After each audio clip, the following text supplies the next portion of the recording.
with us today. We're going to be live streaming on my show and also on his show. Let me introduce you to Johnny Walker Dread. Hey, how's it going there, Strategic?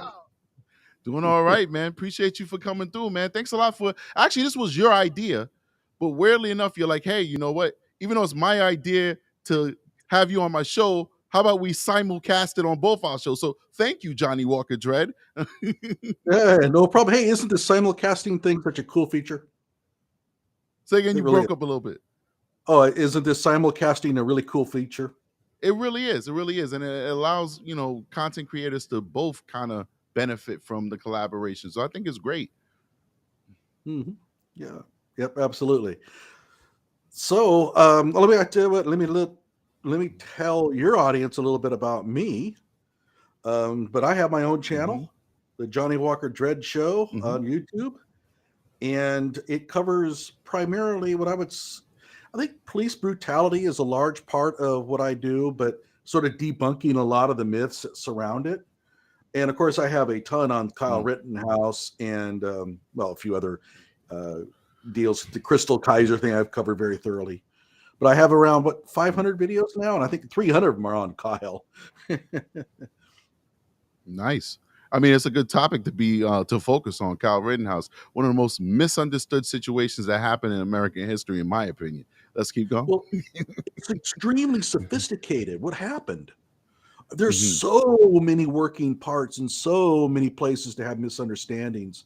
You've got every topic that you could think of is mixed in there, right? So that's why. I think Mac Turner from your channel, I believe, I think they had a really good point. It just said in the comment section, Kyle had horrible handlers. And I agree 1,000%. I don't want to turn this into a Kyle Rittenhouse conversation, and we pretty much agree mostly on anything with Kyle Rittenhouse anyway, so it wouldn't be much of a debate. But I feel like this kid was a really nice kid who was just out there trying to do something. And because it happened, so many different people, so many politicized people tried to co-opt him. So I think people on a far right tried to embrace him and make him seem like he's their hero when Kyle Rittenhouse wasn't a political person. Kyle Rittenhouse was just a person that just had a heightened sense of honor and duty. That's just my opinion, but whatever. Yeah, I actually talked to him on the phone maybe 2 weeks ago, and I think that he's kind of in the field where he's kind of crossed the Rubicon, and because of what's happened, he really has no choice now but to kind of go forward with it. I mean, what's he going to do now? He can't back out and all of a sudden be, Joe Normal. Right. So in that sense, I kind of understand. He's whatever happened in the past, he's now got to push the media that sort of that whole kind of a right wing kind of dealio because that's going to make him the money. Well, yeah. Listen, he got to do what he got to do, but I'm feeling like at that moment when it happened, Kyle was just a kid. And, a lot of these forces tried to manipulate and tried to take advantage of him. And I think it hurt him a lot, and it shouldn't have. Oh, I agree. Absolutely. It is what it is. Yeah. His primary handler, the one that did it all, he tried to have a conversation with me. And I'd said, nah, I'm not interested in talking to you. Nah. No respect, because all these shenanigans almost sent that young man to jail for the rest of life for something that he didn't do wrong. Kyle is an American hero. He shot a rapist. I'm sorry. I'm sorry, man. Like, that guy was the worst of the worst, man. It broke my heart when I saw so many people in the civil rights movement saying that man's name when that man took advantage of 5 boys under the age of 11. Disgusting.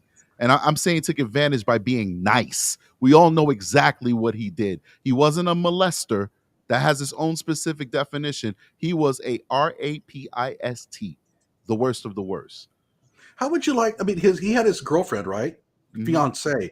How does she introduce him to her dad? Like, this is my boyfriend, and he's just gotten out of prison from 14 years. She didn't know about the raping, by the way, but I mean, he's a meth addict. He's homeless. Well, she was the same thing.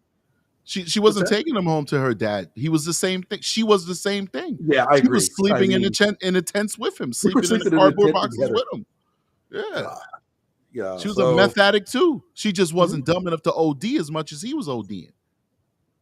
The sad thing about it is she Mhm. kind of came across as kind of a nice girl, but just not up there, you know? Right. Oh, crazy.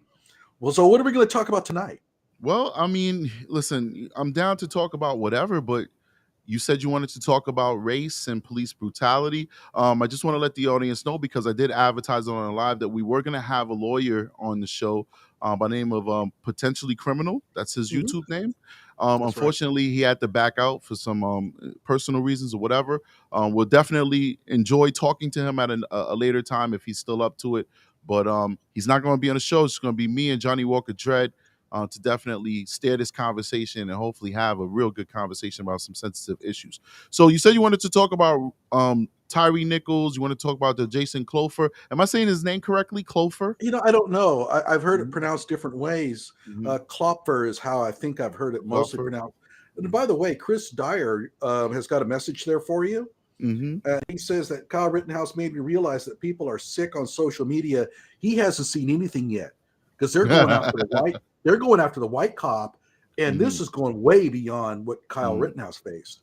Because at Right, least with right, Kyle, you could understand why people would like go after him. This one right. is wild. So I don't yeah, really know what if much is gonna come out of them going after. I think his name is Preston Hemphill or something like that.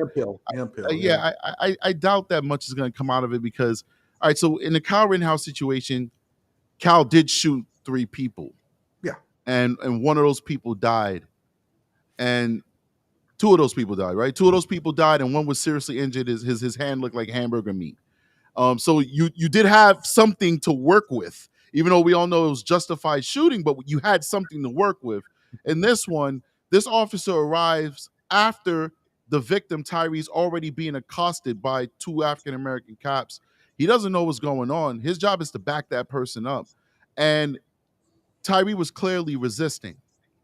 Now, in hindsight, with all these rumors going around, some of it I'm not going to speak about because it hasn't been substantiated.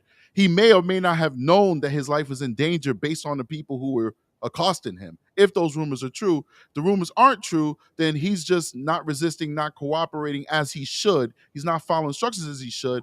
This officer doesn't know that. This officer is now meeting him with the force that he feels is necessary to bring this young man under control. You can't, and then the kid runs off. He escapes, which is a crime, Hmm. and he doesn't go to scene two.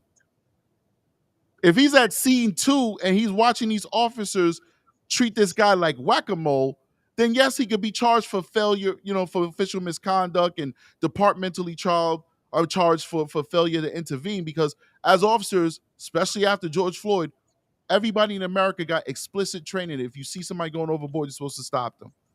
So anybody who's on that scene, they're susceptible to being charged with that. That's not an Hmm. activist move. That's just part of our profession.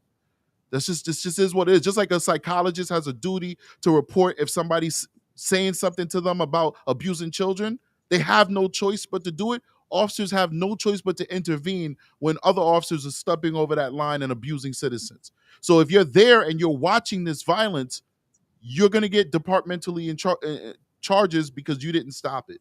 So I don't think you could charge this guy. I think it's a red herring. I think it's just the activists going crazy. And I think it's going to end up fizzling out. I don't know. Um, there's been so many crazy arguments that's been going on, and I had long ones today. I Mhm. think I spent half my day trying to beat down some of the absolute lunacy that's going on. But yeah, this guy's name is Preston Hemphill. Mhm. And unlike what they're saying, he was not the officer that first initially saw whatever it is they saw. Mhm. And that's an issue. Uh, the Memphis Police Department is saying, well, there was no reason for them to pull him over. Mhm. And that's wow. I mean, if you saw the video, Right. something pissed him off. They I That don't know. first officer that arrived on the scene, he is really hot about I I, something. I think I know what pissed them off because if you watch the video and you listen to it, you hear this is the end when they're kind of telling their stories to the cameras to justify what they did. they explain a little bit why they pulled him over. Um, but I want to, before I tell you that, I want to say that this officer does deserve to get in trouble, because him saying he hopes these guys stomp the guy out and all that, that's inappropriate.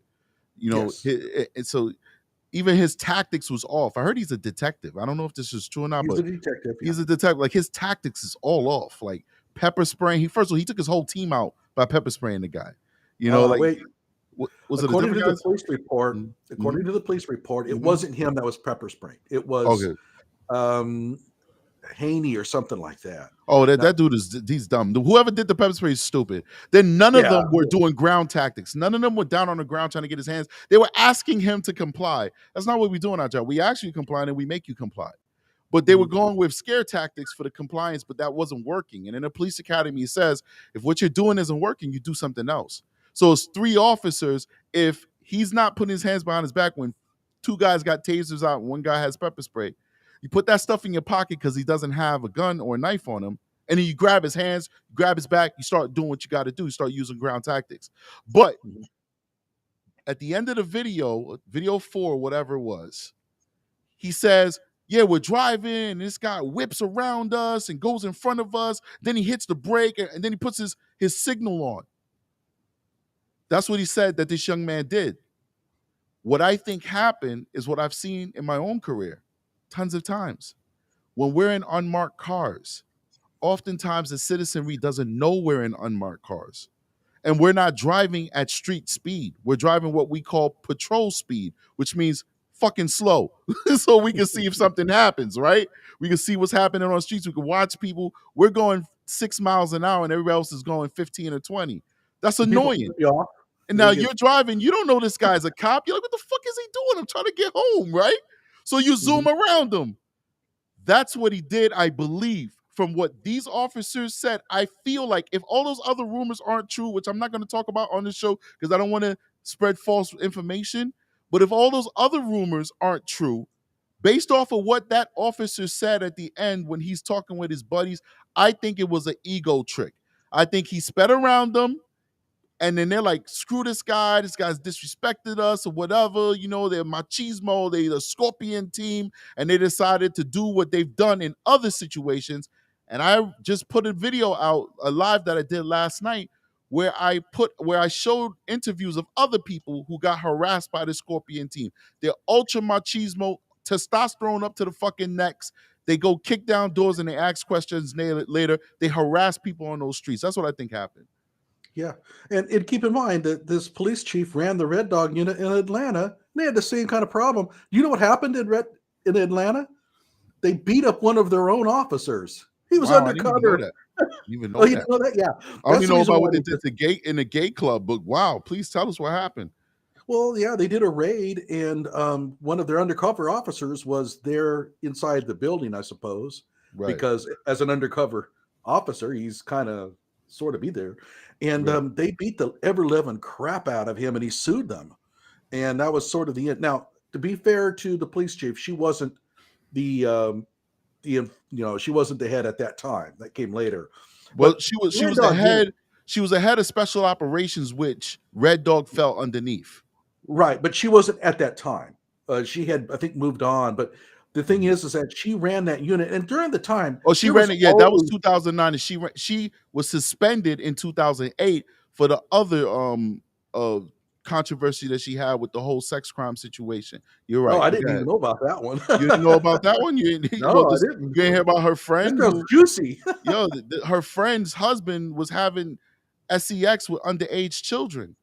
Then somebody found the pictures of, because he's like documenting his exploits. Somebody sends that picture to Atlanta PD. Before I go any further, super chat from Luz for the Doberman sent $2 from Canada. Says big fan of both of you. Love this. Appreciate you, Lucifer.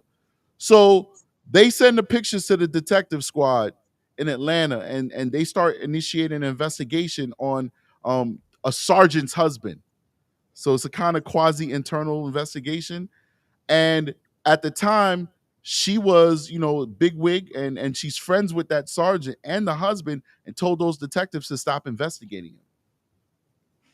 So it turns out in the end that he ends up pleading guilty to federal charges for in relation to child pornography. And the sergeant quits before she gets fired, and other people get fired, and she gets fired, but she was able to get her job back. But an And official then get investigation went out. promoted up higher and higher, right? Went up higher, Because they only but fall upwards. They only yeah, fall upwards. absolutely. But the official investigation said that they concluded she did stop them from doing the investigation. She was an impediment to them doing their job. So how the hell she goes up the ranks? I don't know. I don't know. Yeah, it's just it's always crazy. I think notoriety Mm-hmm. it's like there's no such thing as bad publicity. Mm-hmm. I guess that works in this field as well, Mm. you know. But in the other thing about it is that is it me or does it seem like there's an extraordinarily large percent of police chiefs that are women? Mm. I mean, it doesn't seem. I think there's a diversity push definitely there. You know, a lot of times, especially from the right spectrum of YouTube, you know, it's like, oh, you know, it's a affirmative action hire, which I think is a disrespectful way of saying about it. That's my personal opinion, but I think there is some truth there that there's a push for putting African American women into these positions as a diversity, because for a long time many of these positions were held by Caucasian men. But I think at the end of the day, diversity is great, but you got to get the most qualified people, you know. And if you're looking for a police chief who is not corruptible, who is intelligent, who's experienced, and the only person you can find is a white guy, well, that's the person that you need to be your police chief. Why? Because this is people's lives at Yeah, stake, exactly, right? So exactly. it's not a McDonald's where it's like, hey, you know what?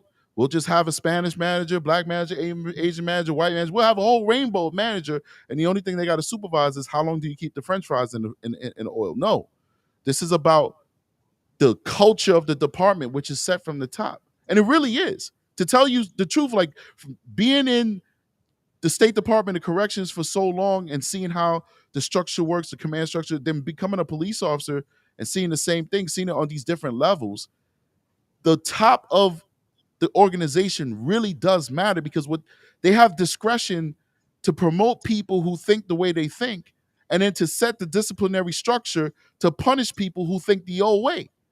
So even if you are an officer who, you know, you've been there 20 years and you remember the days when you used to just slap anybody upside the head anytime you wanted without knowing any repercussions, you know, under this new regime that you're going to get fired if you do that. So you don't do it. So the Mhm. fact that she comes and she does the red dog thing in Atlanta, and she's a former internal affairs boss, she has that on her resume as well. So she knows how that works. And then she comes to Memphis and she does the same thing. To me, that means that she's setting the culture. She's the one saying, I want lower homicide numbers. Do whatever you got to do to stop it. Yeah, and these specialty units, they're given these tough names, Mm-hmm. and I think that part of the problem is that when you give them real focused assignments, they get Mm-hmm. tunnel vision, and Right. they kind of forget that you're supposed to serve the entire community. But when they go out, they're only thinking, "I got to stop the drug trade because that's what my job is. I got to stop the drugs." And after a while, they kind of forget that. Well, you know, that's not all what you're supposed to be working on. You're also supposed to be working with community engagement. You know, Well, and this is the guess thing. what? That's not necessarily true. That's really not true. Like literally, what the first part of what you said is true. They'll tell you go out there and just get, like, for instance, I'm on a transfer list to go to an anti-gun team, and I mean, God knows when they'll let me go, because every day we're short staff and a new controversy happens that they can't move anybody, right? But the mission is go get guns. That's it. There is no Mhm. community engagement. There's none of that. It's go get guns. I think places like Memphis are their own worst enemies. And a lot of people don't want to talk about this. And I was talking about this with my wife earlier, that we're missing opportunities to talk about what the real problem is. Memphis is a shithole, Johnny.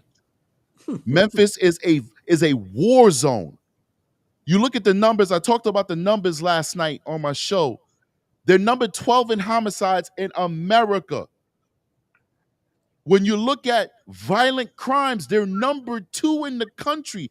Out of every 100,000 people, 2,300 and change people are victims of violent crimes in Memphis.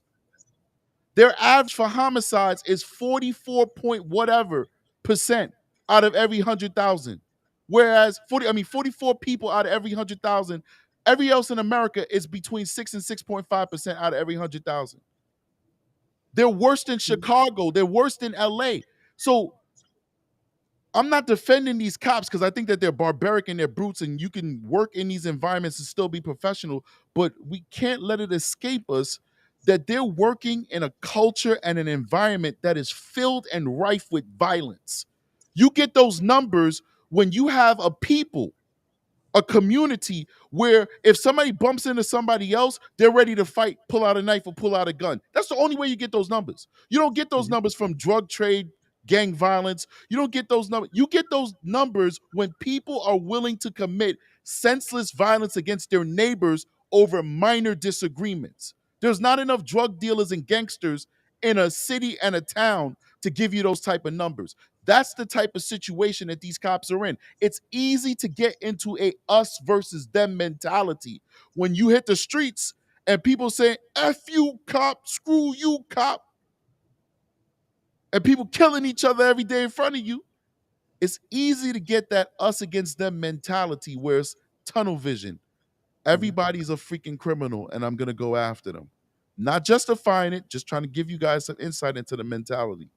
Well, it does explain why they came in so hot and heavy on the initial traffic stop, right? Because it's like, if you use reckless driving, okay, that seemed to be overboard. But again, in that area, pulling somebody over that's driving like that could be very dangerous Could if be. you're not careful. And I think that their approach was get him out of the car absolutely as fast as you can before he can take any kind of action against you. I'm I guessing. guess, man. I think it was just a terrible stop, period. But I hear what you're I think saying. I that mean, their tactics were terrible, yeah. but I I mean, think that was their strategy was maybe get him out of the car as fast as you can and get him in cuffs as fast as you can.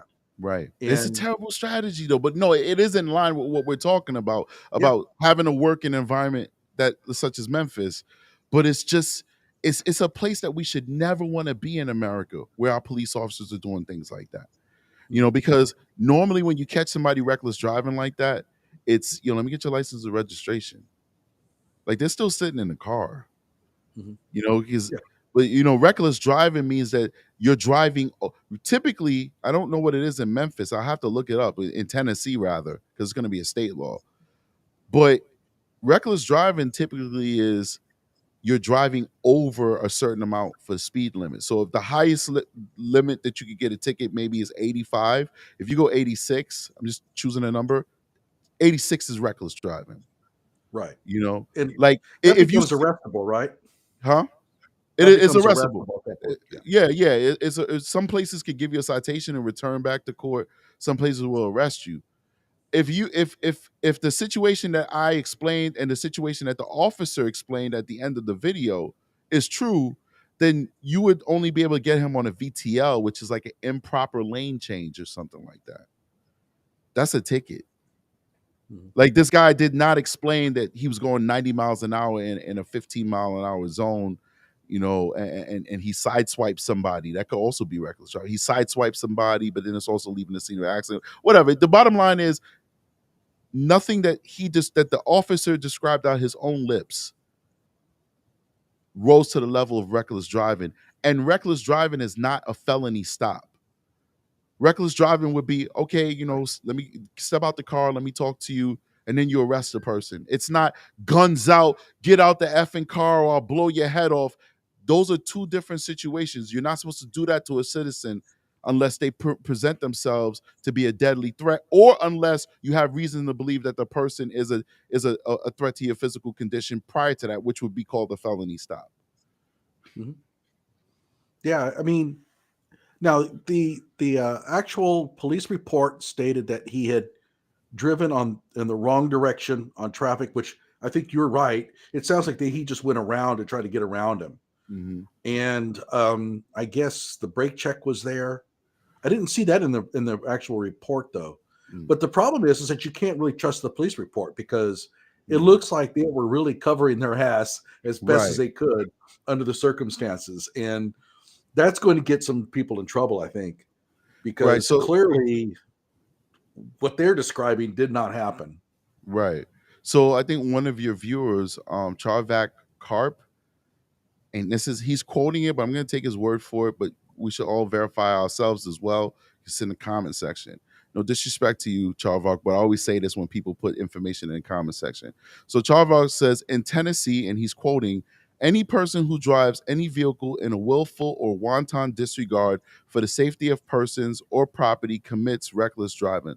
So once again, in that state, this is very broad, which gives police officers a lot of latitude to accuse somebody of reckless driving. I guess doing what that officer described, swerving around them, and because they're driving too slow, would be considered reckless driving.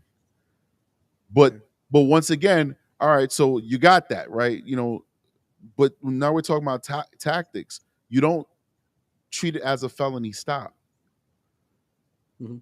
Yeah, I You, agree. you It was just like it was almost as if you thought that this cop had something personal against the driver, yeah, and I don't believe that he did. He probably didn't know him from Adam, right, but that's the kind of impression you get. It's like, oh, they've been at this before.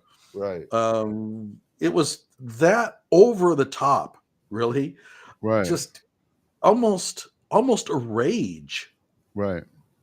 And of course, the others that come on the scene, they think that something serious has gone down. So, Hmm. I mean, I can understand why they're sort of like Right. behaving the way they're doing. They may not have any idea what's happened. Hmm. But when you see, and you know it, if you see your fellow officer acting like that, you must think Right. this dude must have done something pretty terrible. Right. And You so know. if you're running up on that scene and you seeing that, like you just said, which is pretty much the position that Preston Humphil falls in, Mhm. your job is not to ask him, "Yeah, what's your probable cause, for doing this?" Your job is just to follow the lead. Like, okay, there's a dangerous situation. Let me click into my training. Let me look for my weapon. And I broke this down in my live that I did. Listen, I don't know this Preston guy. I am not a Preston defender. If he's guilty of something, fuck him. He could go to jail for all eternity for all I care. But I'm just about the truth. And when you see that the officers who were first on scene holstered their weapons, what did Preston do?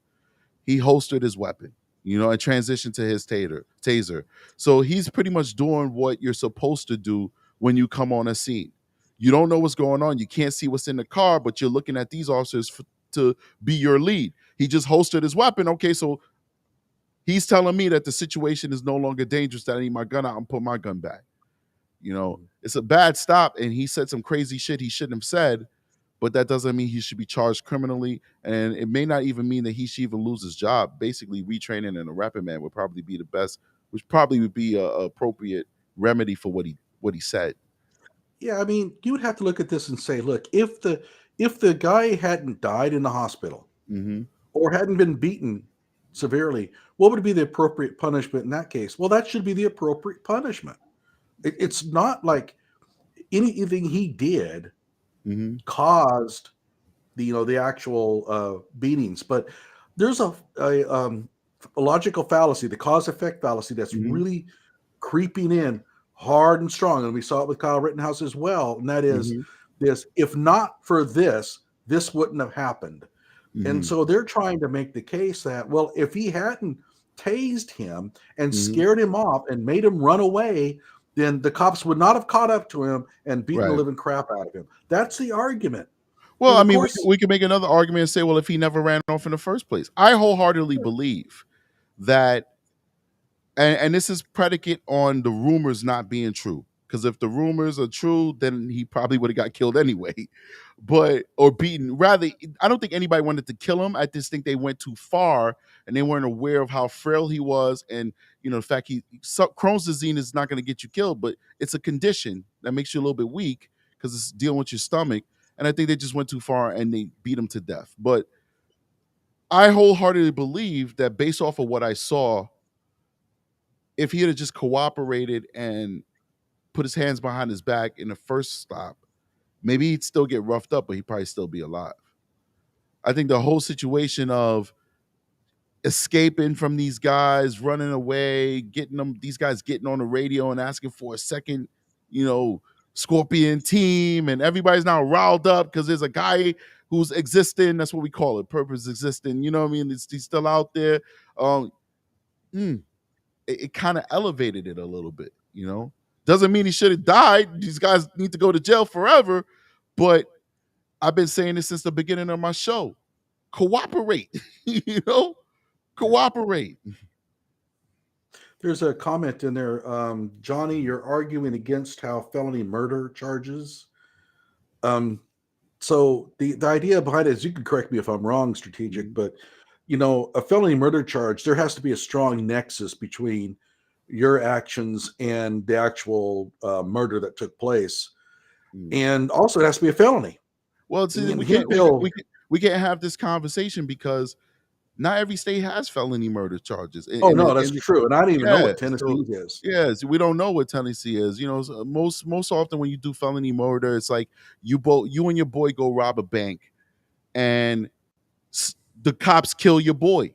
You get charged with felony murder because you were aiding and abetting him in the course of a felony, or your boy shoots the guard at the bank, and that guard dies. You didn't shoot the guard, but because you were with him committing a felony, you get felony murder charges. But not every state even has that.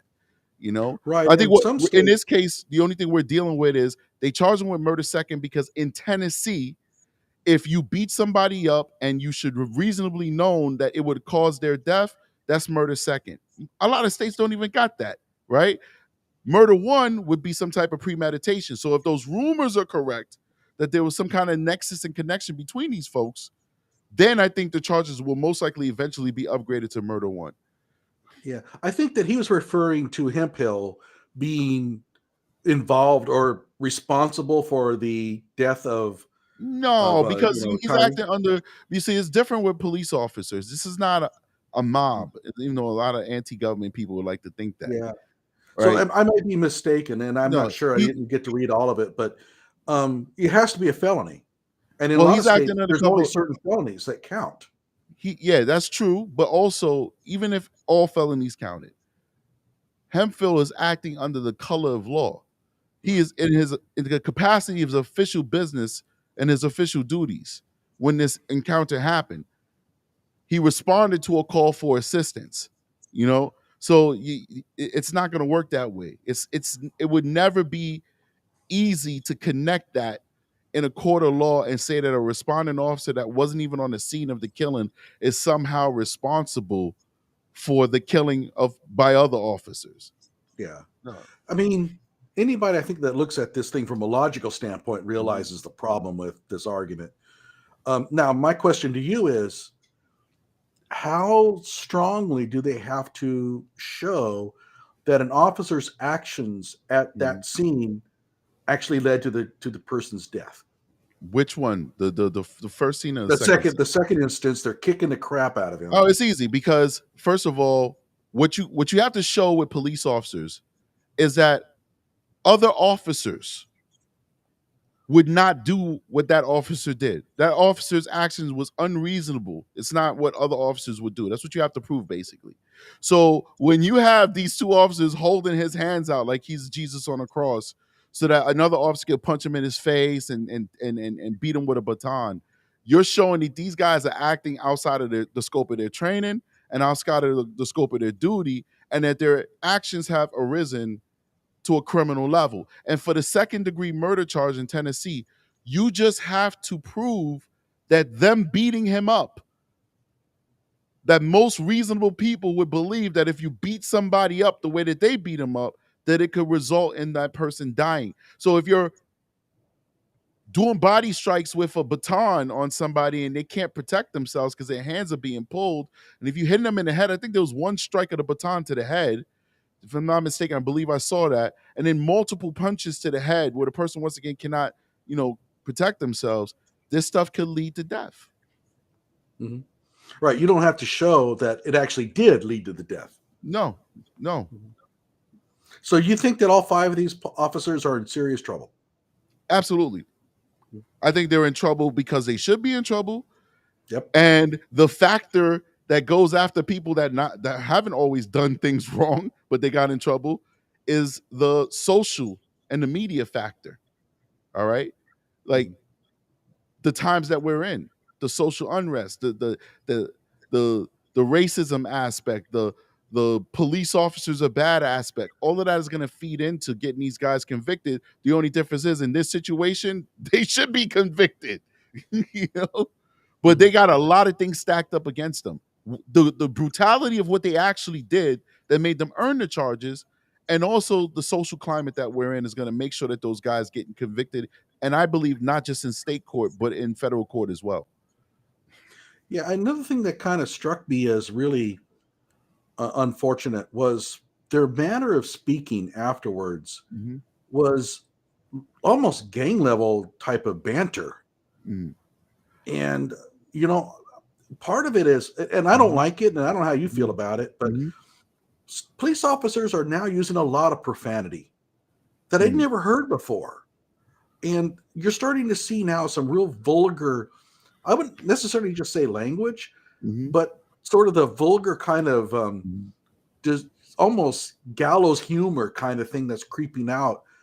And at some point, I'm wondering, should we start not focusing on, Mm-hmm. being a little bit more professional in the way we Mm-hmm. communicate? Well, I think there's a difference. First of all, I feel like their way of talking was totally inappropriate, right? It was unprofessional. But I think there's a difference in policing in America. The difference between big city cop policing and True. small rural policing.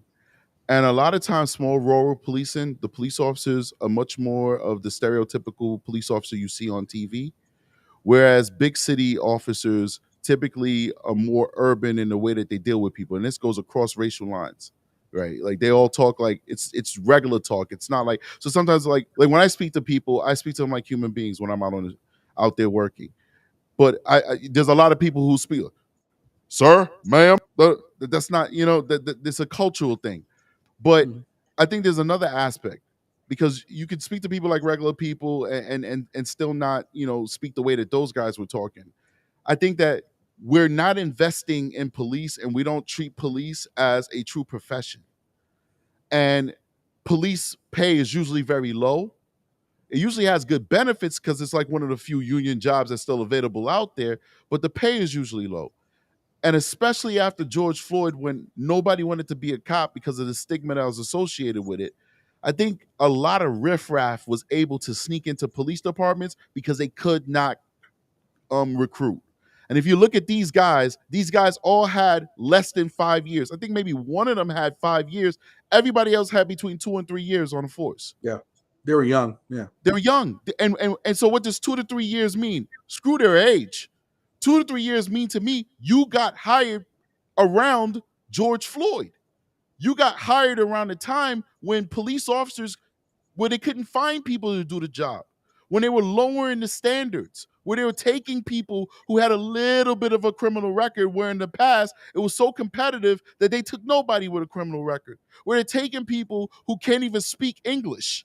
Where in the past, if you couldn't speak English and you're like, yo, what's up, man? I'd love to be a cop. You know what I'm saying? Or something like that. They'd be like, get the hell out of here. So the bar has lowered so much, especially in places like Memphis, where you're probably more likely to get shot as a Memphis cop than somebody else who's working in the suburbs, where the pay Mhm. is probably not comparable to the suburban counties that surround the city of Memphis. You're going to get the leftovers for agencies like that. Whereas if you paid them a livable wage, you paid them good money, and you kept your standards high with good benefits, you would attract the best candidates. We don't do that in America. We don't value police officers. So, how important is it also that, for example, we're having problems in Seattle? The district attorney's not filing charges against anybody. They basically have legalized heroin, Mhm. and cops arrest people. They get turned back onto the streets, Mhm. and after a while, cops realize it doesn't do any good to arrest anybody. Now Seattle is having troubles attracting police officers, and they're even trying to go national with their recruiting. You're Mhm. seeing billboards in Minnesota Mhm. trying to get people to go, and I was just kind of curious if that has crept across your desk at any time. Like Yeah, I mean, the very fact that, if you're go ahead. anywhere in New York, any police department in New York, you're gonna get recruiters come by and try and poach you. Um, but I think another issue that we have when it comes to crime is we're not holding these DAs accountable. And we'll talk when we get to this young man, Jason Kloepfer. He's still facing charges for something that has been proven didn't happen. We should be Oh, locking up these DAs for misconduct. The moment that video came out, there should have been a push to say, "Oh, we've dropped the charges against you. Let's try and focus on where the misconduct is." But Seattle is a really good example because it's a place where everything is failing, yeah. and the last thing that's failing is actually the police force. What's failing is the activism that exists in Seattle, where the activists basically run the city. So the activists are outright saying we hate cops. So you have city council members, whatever you call them, aldermen, whatever you call them that run your city, who basically say I hate cops. Then you have mayors that say I hate cops. Then you have district attorneys who love criminals. So the cops arrest the criminal, they bring the criminal to the district attorney. The district attorney hugs the criminal and lets the criminal go free.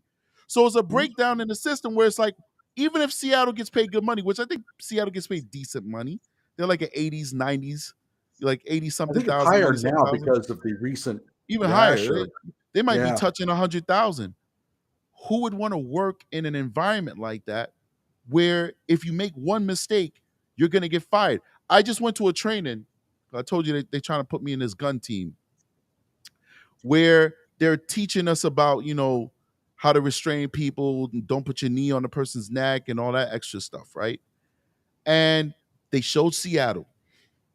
And there's an officer during all of that unrest and riots who placed his knee on a man for 2 seconds until another officer removed his knee, and he never put it back on him. The other officer checked him.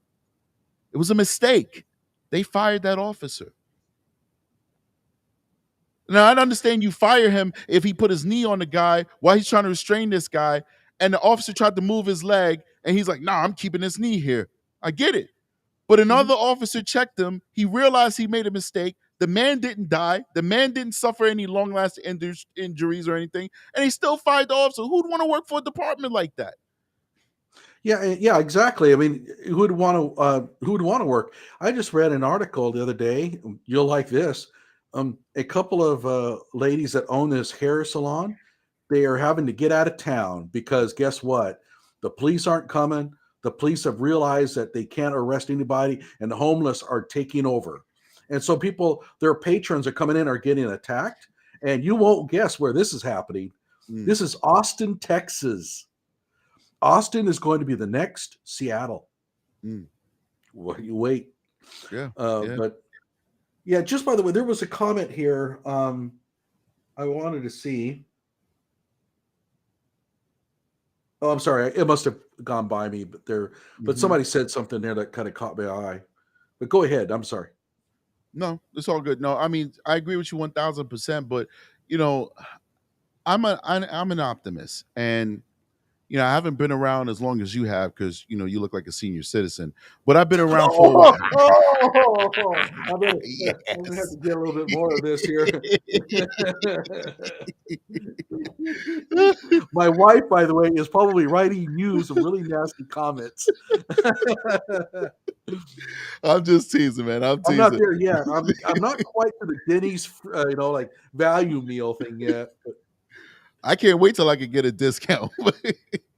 But I've been around, man, and I've seen these situations happen before. We all have. Our country is like a bell curve. We have, our troughs and we have our valleys or whatever. One thing I've noticed is we go down a certain path, whether it's a liberal path or conservative path, and then people get tired of it and it goes in a total opposite direction. Right now, we're in this ultra liberal, ultra woke path. People are going to get tired of it. They're going to get tired of it, and then you're going to see that correction. If you don't believe me, what is Donald Trump? Donald Mhm. Trump was that correction, right? It was at least an attempt at that correction. People were fed up with the status quo. Democrats were running everything. You know what? Now they try to throw Hillary Clinton at people and then say, screw this. I'm going with this guy. I think that especially when we're dealing with crime where people are hurting other people, we're only one scandal away from having all of this change. And I'm going to give you a good example. In New York, the change is starting. The news is starting to report how bad guys are while they're handcuffed. It just happened. One recent one just happened last night. This guy and his boy was going all over New York City, robbing everybody. And he finally got caught by the NYPD. And while he's getting put inside of the police car, the news was there recording him. And he's like, it's all good. I'll be out by tomorrow anyway. And now the news is ragging on it. This is crazy. These perps even know that they'll be getting out the next day and da da da da. And now it's starting to be reported that the lawmakers who were saying, no, we'll never change bail reform are now saying, you know what? Maybe we need to change this bail reform thing. It's only a matter of time. All it takes is a scandal. All it takes is for people to constantly get hurt, for people to finally say enough is enough. Oh yeah, yeah. Okay, now I remember what I was talking about or was wanting to talk about. Mm-hmm. There's somehow there's proof that this reckless driving didn't happen. I'm not sure of it, but Mm-hmm. what they're saying, I think, is that they don't have any evidence of it. So I Well, just the, want to the let police you chief know. said that on day one. She said that they reviewed cameras on the streets, on the highways. They couldn't follow him everywhere he went, but they were able to retrace his steps, and they were able to see that there's no proof of the reckless driving. So I mean, but we just read the definition, if we're gonna believe it, of reckless driving in the comment section for Tennessee, and it's so broad that they could pigeonhole him into a reckless driving if they really felt like it, you know. But it's all bullshit, These guys just has hard charging out there. So let's shift gears a little. The Hmm. Jason Kloepfer case. I Hmm. know you've watched the video. What do you think?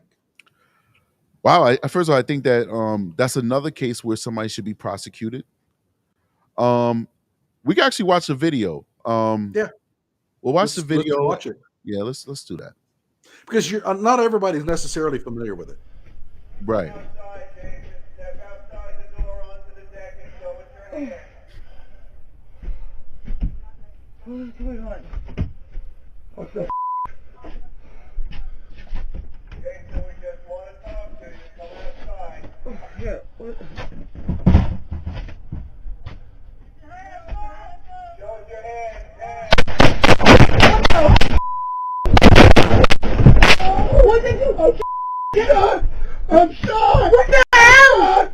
I'm shot! He's shot! What the hell did you do? I can't! I'm shot! I'm shot! You shot! He's shot! I'm shot! No, no! He's shot! No! He can't! He's shot! I'm shot! He's disabled! He's shot! Please! Shot! Can't hear me! I can't hear it! Jason, he can't! All right. So I want to address a comment that was just made from one of your subscribers. Hopefully, all your subscribers will come over to Strategic Eyes Show, and all of my subscribers will go over to your show as well, and we can just Absolutely, you have have a great channel. a So orgy of if you're one of subscribers. my viewers, go and subscribe to Strategic Eyes. He's got a lot of great videos. Appreciate it. Same thing for my folks. Please go support Johnny Walker Dread. You guys, many of you know him well because he comes to the comment section and shows up some love. Great guy, great commentary. Definitely go support. We all have to be a community, support each other as small YouTubers because YouTube doesn't like the new guys on the road. They barely tolerate the old guys because they make money off of them. The new guys, they don't like us. But I want to address this comment real quick from Charvok Carp. These names, man, these names. Whatever happened to hi, my name is John. So Charvok says, what kind of dummy comes out with an object in his hand? And I said the same thing when I first saw that. I said the same thing, like I didn't say dummy, but because I understand this guy's sleeping and he's disoriented and there's people screaming outside his house. I said, oh man, that was a bad move, rather. But till I read more, there was a robot, that's what they're describing it in the news, that was thrown into the home and it had a light and a camera on it. That's the robot that was in his house.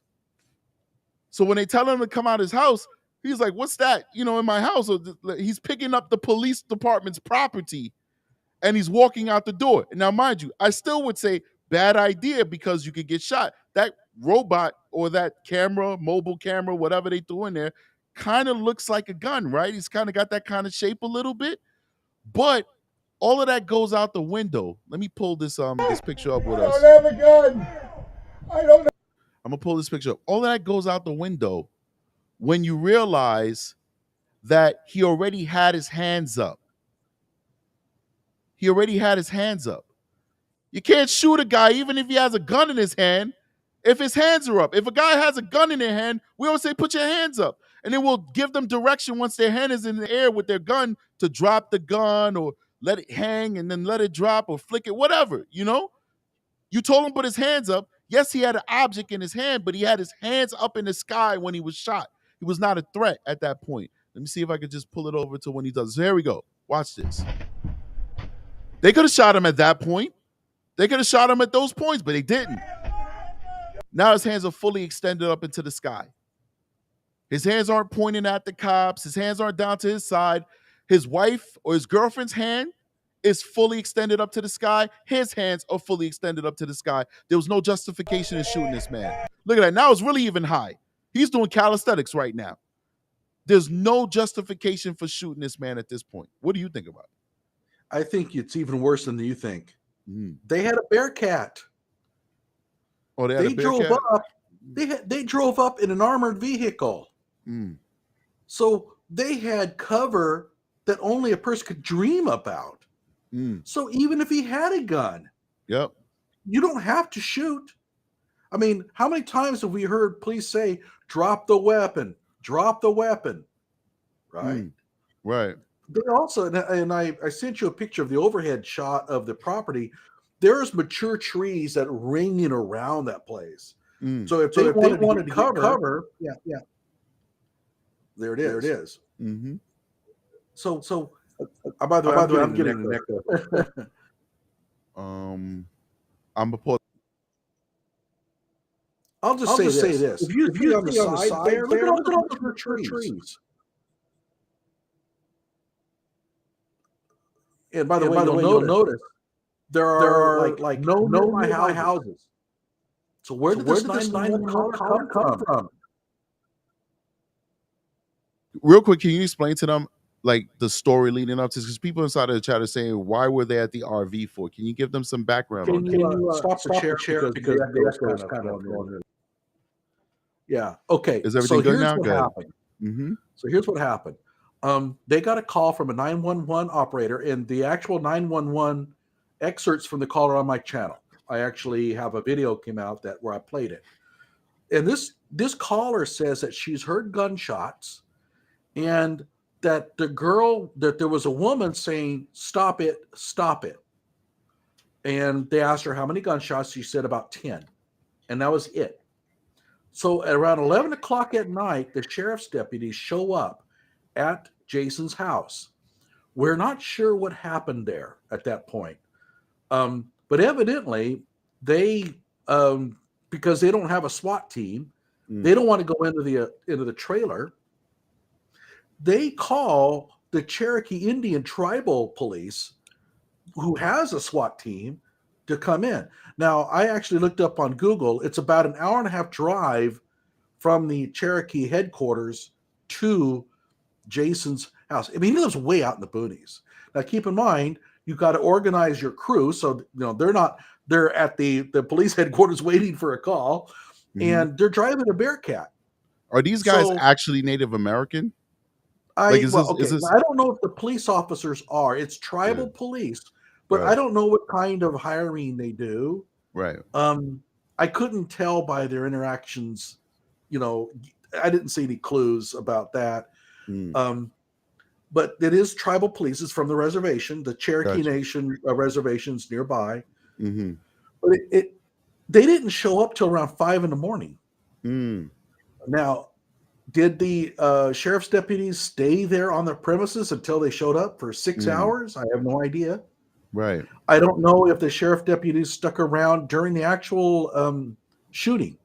Right. So those are some really good questions to ask. Now, here's the interesting thing: the sheriff said he was relying on the actual testimony of the tribal police on what happened. Mm. So if your deputies were there, why are you why are you relying on their words? I mean, they were there. Why didn't you ask them what happened? Right? That's a good So question. that's kind of strange. Mm. So, and the next question is, after they called in the SWAT, did the sheriff deputies hang around at all? Well, if Mm. it's a hostage situation, I hope to hell they did. Mm. Right?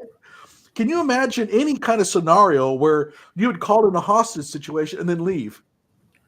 Yeah, it gets weird out in those boonies though, because you just said it took them hours to get there. You know, Yeah. and I mean, at this point, if there's got to be some level of investigation done. Like once again, this is so I'm still looking at the aerial shot that you sent me. Yes, Okay. this guy lives in the boonies, but yeah, there are houses within a reasonable amount of area that could hear gunshots. Oh So yeah. if you are these responding officers and you get this 911 call, it would probably be in your best interest before you call in a SWAT team to go knock on at least 3 of these doors that are like triangulating this trailer and say, "Yo, have you heard any gunshots out here?" Because Yeah. gunshots travel. We all shoot guns. You shoot guns, right? Mhm. You look like a guy that shoots guns. Oh yeah. Gunshots travel for miles.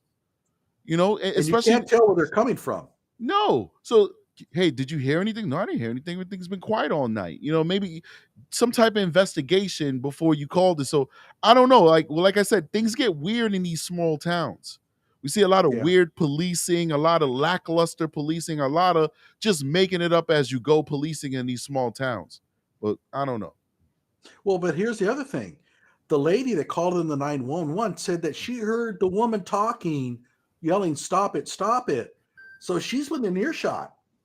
Right. I have So no how idea do where you, she how do could you have so been. so what you're basically describing is an exigent circumstance, which means that you're supposed to get as many as your officers, even though you don't have a SWAT team, and go in there because Yeah. that person can't wait till 5 in the morning for the Cherokee Indian SWAT team to come and save them. So basically, if that was a real hostage situation, that hostage would either been killed or sex assaulted 10 times over, tortured, whatever, before you finally save them. So either way, this is bad policing from that county police because those officers were supposed to immediately go in based off of what that caller was saying. Yeah. And then where does the hostage situation come in? The 911 caller mentioned nothing about that. So I didn't hear that. So Um, that's news to me. So they didn't say anything about a hostage situation. no, she didn't say Mm-hmm. there was hostage. But Mm-hmm. when they called the Cherokees, they said that there was a hostage situation. So where did that So come from? the local Well, police actually relayed that to the Cherokees. So now the Cherokees didn't even know that. They only knew what the local police told them basically. sure. So there's a few possibilities. Mm-hmm. One that's rather intriguing, and I hate to be a conspiracy theorist sort of promoter, Mm-hmm. but it's Right. actually not outside the realm of possibility. Here's Mm. what could have happened. They could have showed up at 11 o'clock at night. I'm talking about the sheriff's deputies and got into a real tiff with Jason. Mm-hmm. Hey, come on out, Jason. No, screw you. I'm not leaving.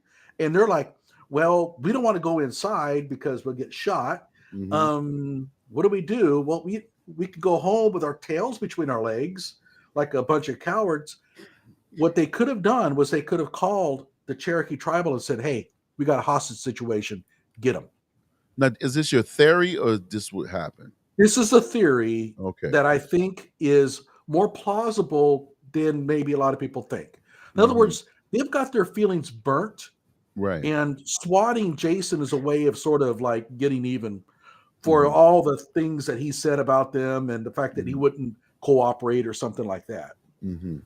Um, It's and possible. I believe it or not, if you're kind of like you get out in the boonies, And these little personal things, they can go to that level.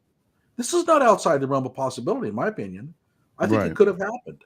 Right. The Still, other possibility, there's no excuse for shooting him when his hands are up. no, that's a completely different deal. Right. And I think you mentioned it on your show. He didn't even lock the door. Right. I mean, so if you're one of the tribal police, okay, and you got your SWAT deal and you got your little robot and the door is open, you got to turn around and think, wait a minute, we may have this all wrong. Something's up here. I mean, wouldn't you Yeah. think, Yeah. let's go back and rethink this, Right. guys? What was the Something's point of not the right. robot? Did you? It said it had a camera and a light on it. Did you not look at the camera footage from the robot to see You what know, was happening in there? you see him get up and she's following behind him. Gee, that doesn't Yeah. sound like a hostage No. situation. No. Not at So all. the only thing I can think of, and what I want to try to do is try to see this from their standpoint as much as possible. Mm-hmm. Because I think that if you bend over backwards to understand it from their standpoint, you're less likely to dive into like, conspiracy theories territory. The only thing I can think of is that they got tunnel vision. Right. Was that they were so hyped up on the hostage thing that Right. they were no longer processing information that could have told them this is not a hostage situation. Right. She's following behind him. Mm. I think most of us would say, well, that's clearly not a hostage, but they might not have been thinking like that. Mm. They might have only been thinking about, does he have a gun? That's true. That's true. That's And of definitely true. course, the person who is like watching the monitor on the little GoPro, Mm-hmm. when he picks it up, it's pretty obvious is what happened.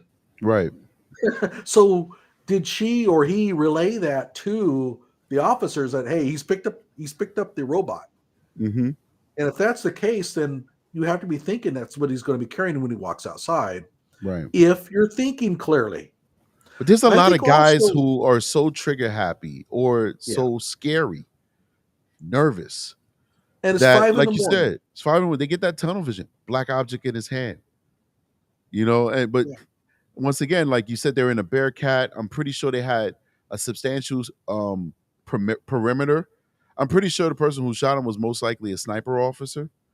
So I just don't see how you justify that shot. I'm not saying you're saying, I'm just saying in general, I don't see how that officer justifies that shot. But I think that it would fall under the lines of accidental. What I think charges should be brought up on is the falsification of records, the lying on the police report. That to me is the most egregious action. The whole situation is egregious because an innocent person was shot in their home. But there are remedies for that. We have civil court, we have people getting fired for their jobs because unless somebody can show me evidence that he was shot by the Cherokee Indian SWAT team because they had a personal vendetta against him, I can't say that shooter should go to jail, considering the fact that he did come out the house with an object in his hand, and it's 5 in the morning and it's dark, and they probably had a substantial perimeter around where they weren't, 5 feet away from him. They were probably many, many yards, 25, 30, 40 yards away from him, probably. Mhm. But to me, the cover-up is worse than the crime. There's two things that come into play here. One is that they had plenty of time to think about what they were going to do. Mm-hmm. They show up. This is supposed to be a hostage situation, so you get on your bullhorn and you tell them, come out. Like, really? Okay. So, but in the meantime, they're behind a Bearcat. They've got steel plating or behind mature trees. But not every officer is going to be behind that Bearcat. Some Well, officers are going but to they take certainly positions had plenty elsewhere. of time to sort of take cover and be prepared. The guy's, he's turning on the lights. Right. So, and he see the door open. He's coming out. You have to think about, okay, what am I going to do if? And if I'm behind a tree or behind a Bearcat, even if he has a gun, whatever, he can't hit me. He can't see. I also have to think, we are shining the light on him. He can't see us at all, but we can see him perfectly. Right. So I mean, yeah, I guess if he had like an AR-15 and he just sprayed everywhere, he might hit you. But with Mm-hmm. a handgun, there's no way. So I would have to think that if, and again, I'm not a police officer. You would be Mm-hmm. better positioned to tell me. Mm-hmm. But I would have to think, look, even if he has a gun, I'm safe and I can get him to drop it. Yeah, listen, it's a very complicated because one thing we learn in the police department is, so let me see if you can see it in my camera. I gotta move over. So I got my both hands above my heads. Mm-hmm. This is a gun right here. There's nothing to stop you from going like this.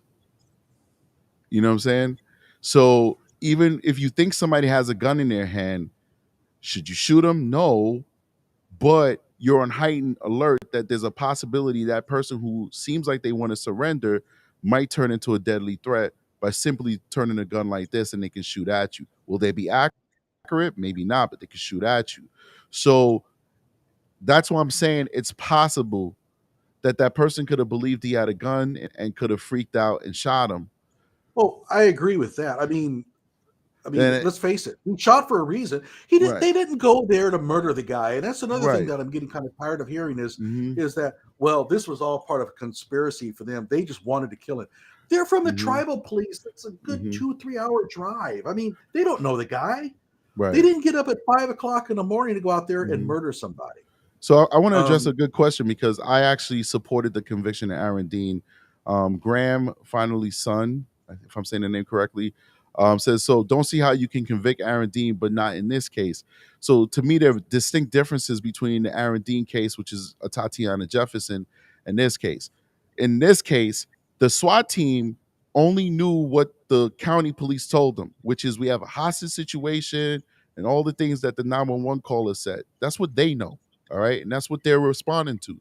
Even in your imaginary situation, your theory, all of that interaction in your theory happened with the county police, you know?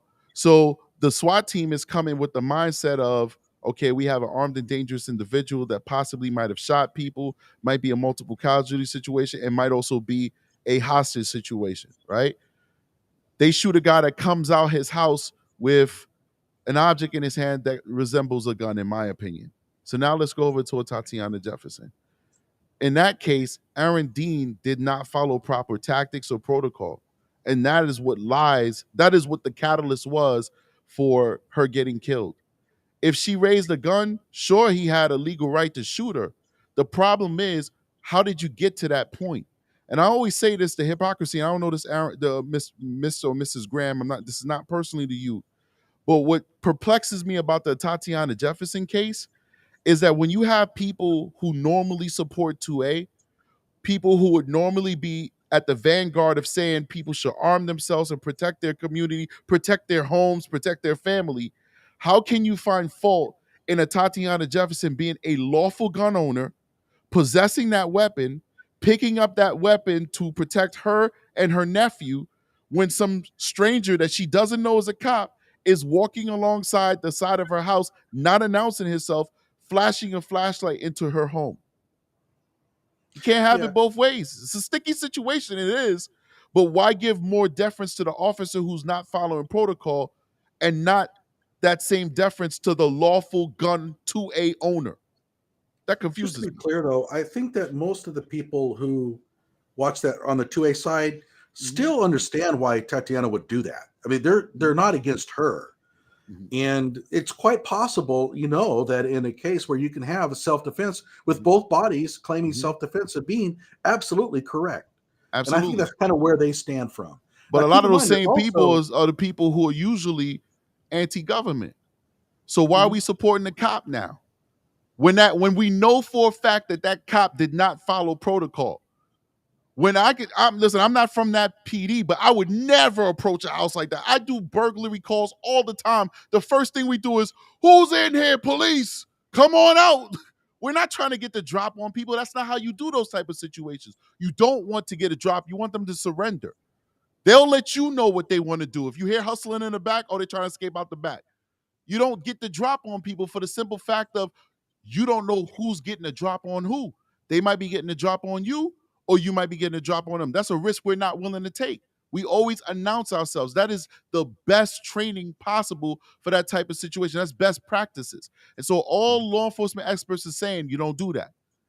His own department said, what the hell did he do? We don't support him. The moment it happened. But I got folks out there saying that it was okay for him to do that and they're not even cops. That kills me. It really does. It upsets me. It's like, you're not a cop. You don't have the training. You don't have the tactics. Why are you saying that this officer did something right when the professionals are telling you he didn't do it right? Kills me. There's another case out of South Carolina, a man by the name of Dick Tinch. And a cop shows up at his place late at night. It turns out that his wife had one of those emergency like medical things that went off accidentally. So they got the call. I can't get up. Yeah. So the cop shows up. He's shining a flashlight. He's outside. He's shining a flashlight. And Dick Tinch is inside. And he pulls his gun. He doesn't know who's outside there. The cop shot him. And by the way, he didn't die. And while he was wounded, Dick Tinch was giving that dude an earful. Like, why in the hell did you shoot me? You no good, rotten son of a blank, blank, blank, right? And that cop probably was he charged or not? Cop was never charged. He should have been. He should have been. If what he did was against protocol, because I don't know what window he flashed it in. I don't know. It's a difference between you walking up to a house and you're at the front of the house, which is what those two cops initially did in Texas. It's another thing when you're sneaking around the side of the house. That's not the training. That's true. And in this case, it was the front of the house. Right. The problem I had with it was that the window he shot him through was about this wide. So that's another thing to take into account, because maybe you could have taken cover. Yeah. And that was my point on my video when I covered it was like, look, you didn't have to shoot. You could have just ducked away really quickly, easily. Yeah. He couldn't have shot you. So maybe they should have considered charging that guy, or at least see if he violated departmental policy. Yeah, but the thing is, like, a lot of times with these cases, they're so complicated and they're so unique that you really can't compare apples to oranges. Because, a lot of times, like, even when we look at the trial, we find out that the initial psychologist, and this is big for me, and a lot of people, but the original psychologist said this guy's not mentally right to be a cop. But then he appealed, and a board of, I think, 3 psychologists who reviewed his folder, and I'm telling you how this really works, guys. They're not re-interviewing him. They're not doing an additional analysis of him. What they're doing is they're reviewing what the original psychologist did, and then they're making a finding. That's how that works, all right? They don't have the resources to be re-interviewing people like that. It's just too much money. I'm sorry, I just got a message. Anyway, they said he had the job. Well, who's right and who's wrong? Because the original guy said he shouldn't be a cop because he has tunnel vision and he's going to make a bad decision. The panel said, no, let him be a cop. And now Tatiana Jefferson is dead. This guy was not mentally fit to be a cop. And that trial pretty much proved it. And his lack of empathy and how stupid he conducted himself. If he'd have showed some empathy, he probably would have got off. If he'd have been crying, oh my God, I can't believe. If I'd have known it was a Tatiana Jefferson, a medical student, I'd rather have her shot me than shoot her. If he'd have said that, he probably would have got off. But he's like, yo, I'd do it again if I had to. What? Dude. Did you think that the sentence there was appropriate? Yes. And I think it was appropriate. I think that what's her name? The one who shot Botham John. Geiger. I think hers was inappropriate. I think she should have got longer. I think it was an injustice that they gave him more time than her. At least he was acting in his official capacity. He was acting under color of law. He was out there responding to the nosy neighbor who called to get a wellness check on her, or an open structure check, whatever you want to call it. We'll just say wellness for the hell of it. He was there because he was supposed to be there. This chick gets off of work and goes into the wrong house. Like, think about that. Like, our homes are expression of ourselves. Even the way it smells is different. She walks into a house where nothing is of hers. Nothing there was hers that she would that she would recognize. Not even a smell. He was watching TV, eating ice cream, and smoking weed. So it smells like weed, most likely. The TV's in the wrong place. The pictures are in the wrong place. Everything is in the wrong place, and she still shot the guy. Yeah, by the way, a question came out. Did we ever find out if Amber Geiger knew Botham Jean? Or she didn't know him for nothing. Botham Jean. Yeah, I both don't of them think John. I don't think they knew each other. As both of them John. He's Haitian. I mean, he's not Haitian, but he's Yeah, so from you those pronounce it French. French. Yeah. Well, So, yeah. but we did a deep dive on it. Everybody did. I thought it was an ex girlfriend or something. I thought they had something going on. I was totally wrong. She did not know him. This was literally a tragic mistake. Yeah, But I agree. sometimes mistakes require for you to pay the consequences for those mistakes. I mean, I've tried to get into the wrong car a number of times, and Mhm. afterwards you always ask, well, why didn't you notice this? Why didn't you notice that? Right. But it Right. happens. But at But the same but time, even a it car was is different though, right? Because like yeah. maybe there might be one or two different identifiers, like a different incense on the rear view mirror or some papers here and there. Like if you get off on the wrong floor where everybody has different carpets, people have pictures on their doors, planters outside that don't exist on your floor. It's just so much things. And then why did you shoot? That was the Why real did you shoot? problem there. I mean, it's I like know you I see, know why she shot. I have my theory on why she shot, but I see you. I'm going to tell you because I like to talk. I talk more than you. God damn it! Not just I think that don't leave him hanging. I think the reason why she shot is because, in all honesty, if she did have a burglar in the house, remember we're in Texas, she was entitled to stand your ground. She didn't have to flee. But professionally, it would have probably benefited her professionally to have that body. Be honest with you. I don't think so. I think By so. the way, a lot of people say, why didn't she call for backup when she thought there was somebody in her Mm-hmm. apartment? Mm-hmm. That's not natural. When you see somebody in your house, Mm-hmm. you got a gun, you go in there. I've done it. Nah. She's a trained I've done professional. She's a trained professional. it. And Yeah, I'm I don't know. telling you, when you get in Sometimes, shootings, and she lived within her jurisdiction. She would have been immediately on duty. When you get in shootings, you typically get promoted. If Mhm. if the story was, because I believe she thought she was in her apartment. I'm not one of those conspiracy theorists. She wanted to murder this guy. I think she was in her apartment. If her story is I come home from a day of work and there's a perp in there and I shot him, she's on duty. That's her case now. She's gonna get promoted for it. It's gonna look good on her. She's gonna look like a badass. And I'm telling you, in law enforcement, that's a positive thing when it's justified, not when it's not justified. That's my opinion. We can disagree, but I but really keep think in so. mind, if cops did everything according to the books, we wouldn't be having our YouTube channels. That's true. That's true. Right? That's But I true. remember one time I came home and I had my front door was ajar. I went out into my truck and got my gun and I cleared the house. And I'm not even a law enforcement person, right? And afterwards I'm thinking, why didn't I call 911 right away? Well, it's not your natural instinct. Somebody's in your freaking house. You're going to get your gun and you're going to smoke them out, right? It's just the way it is, I think. And she probably thought, somebody's in my apartment. I've got a gun. I'm not going to call. I'm going to go inside and find out what's going on. It was a mistake. And I'm gonna shoot him while he's Obviously. eating ice cream. like, Well, she like, didn't. Yeah. I mean, obviously, I don't think that she necessarily saw him. She certainly didn't process what she saw. well, the And that's not a good testimony, cop. the evidence showed that the guy was pretty much still by the couch, and they couldn't say whether he stood up or sat down, but he was still by the couch. So at the very least, we either he's sitting down and he gets shot, or he says of like, "Who are you?" and gets shot.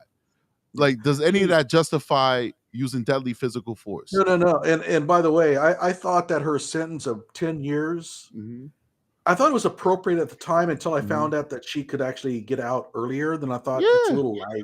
I knew But that. at the same time, there's no excuse for what she did. Nah. She acted irrationally and stupidly. But guess what? We're all kind of irrational and stupid at times, but we have to pay the price when we are. Right. By the way, going back to the Jason Kloepfer case, because not necessarily every one of our viewers knows it, they charged him. Yeah, they did. Yeah. They said that he was obstructing, that he was, what was it they said? Resisting. They said that he made threats, terrorist threats toward the officers. Yeah. None of that happened. It's all a lie. It's all a lie, Yeah. and he's still facing those charges as of today. They have not been dropped.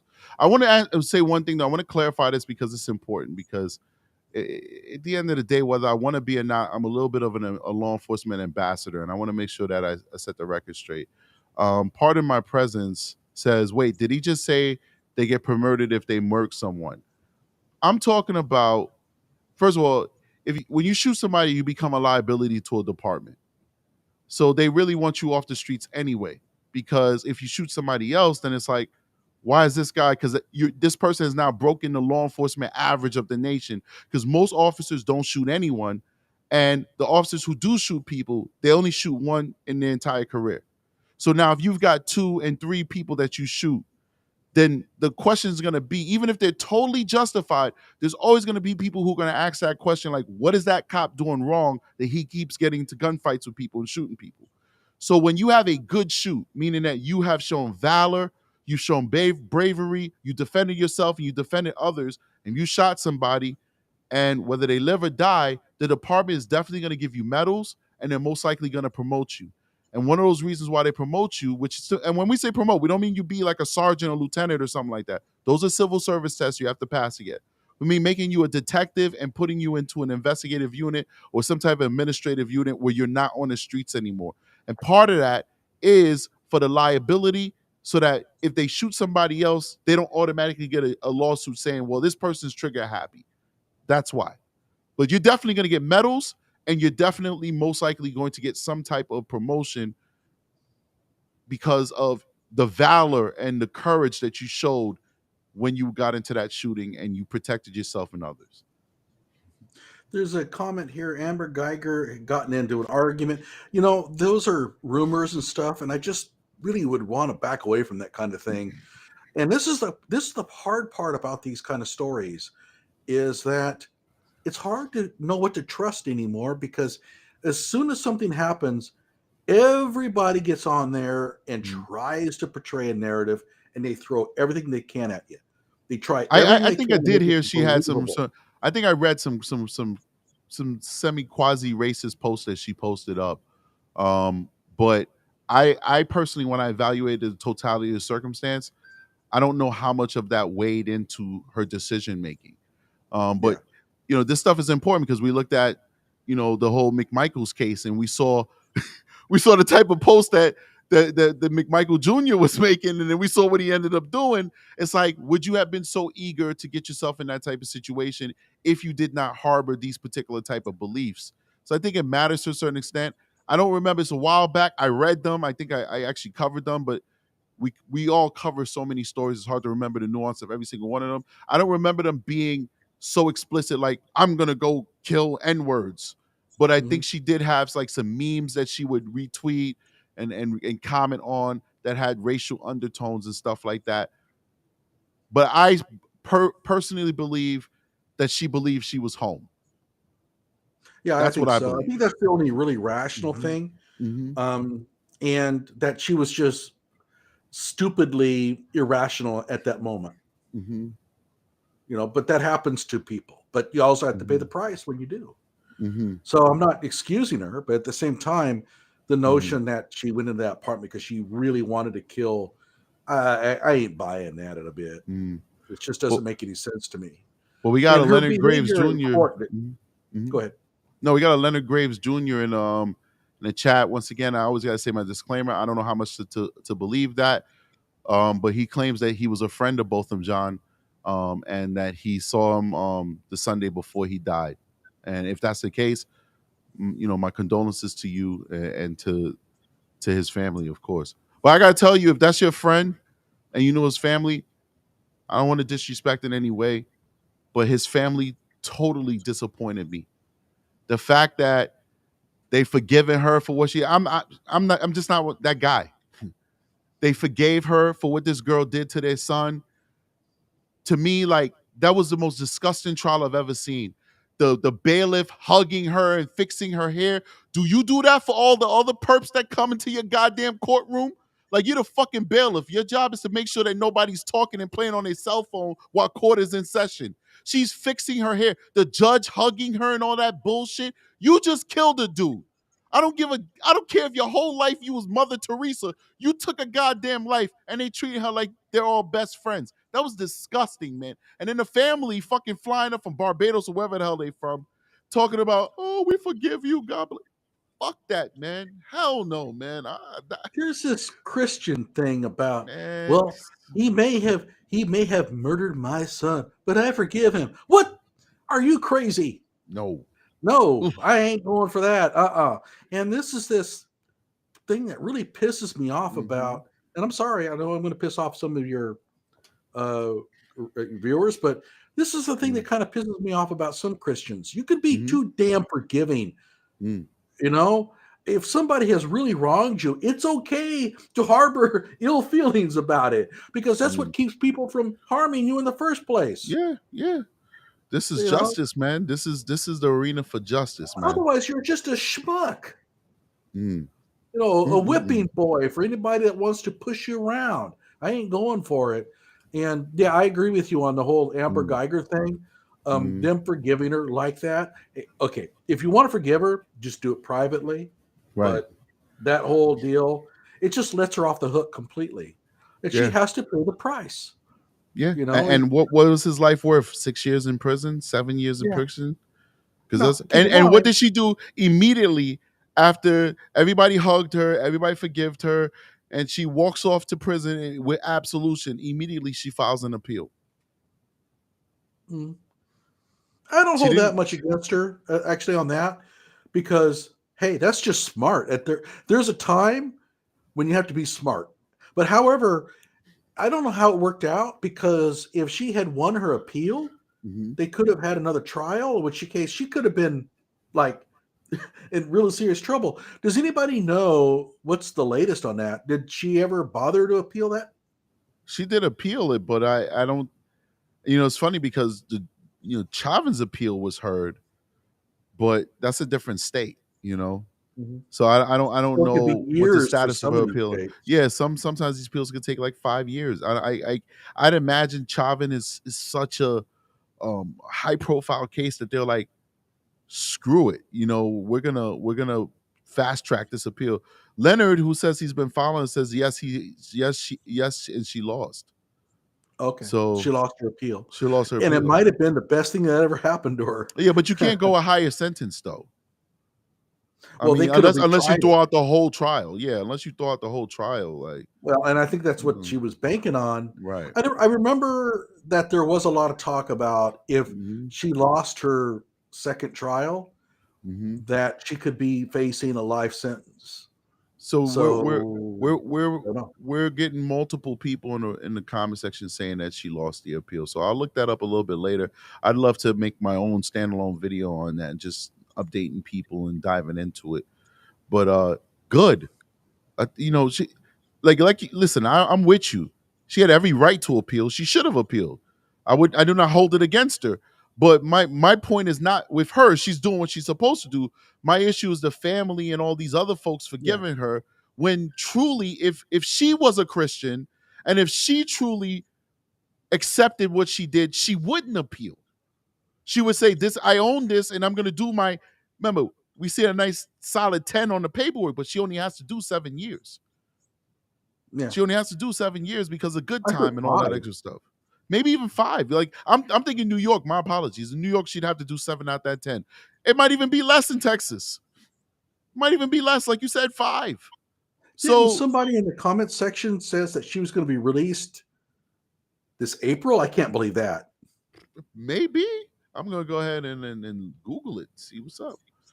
Yeah. Maybe.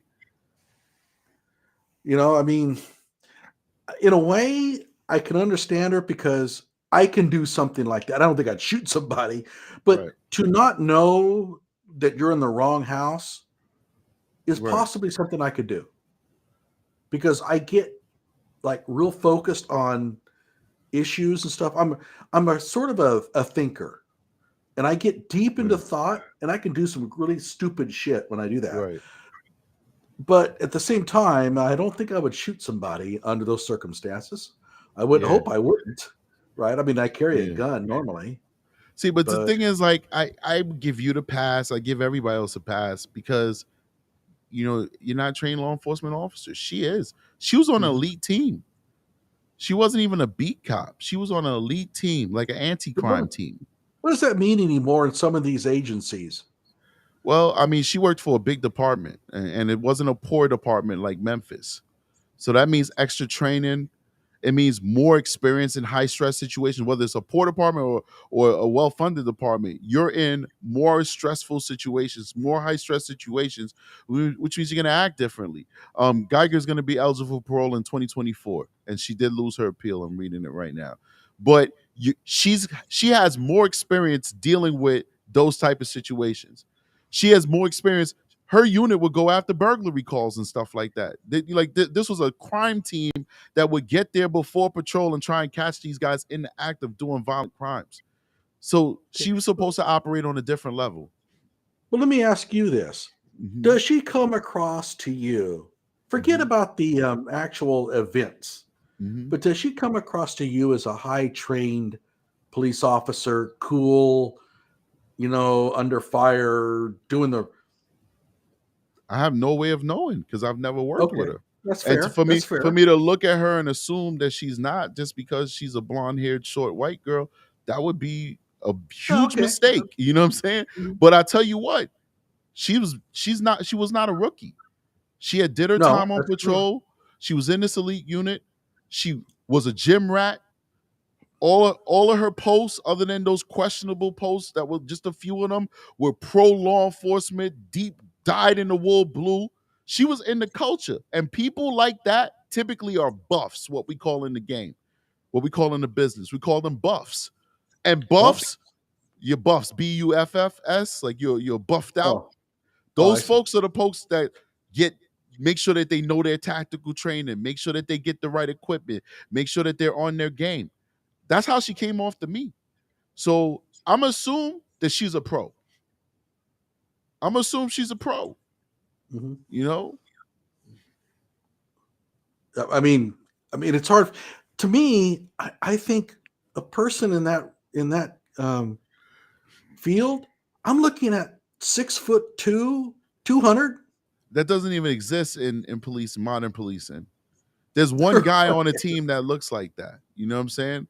And really, it's not necessary. It's your tactics. It's your mindset. That's what matters. Your experience. I've worked with like these unicorn dudes. I'm a tall guy, but I've worked with these 25-year-old 6'5" kids. Super athletic, and they don't know jack shit about policing. They don't even know how to talk to people. Now, these type of Mhm. units look for mature, hardened cops. That's why this whole situation that happened in Memphis is an anomaly, because typically you don't run a team the way they were running the team out in Memphis. Her team wasn't run like that. Her team, because they were talking about the makeup of her team because her team came into play because she was having sex with one of her colleagues. All of those people on her team had like 8 years and up of experience. You know what I'm saying?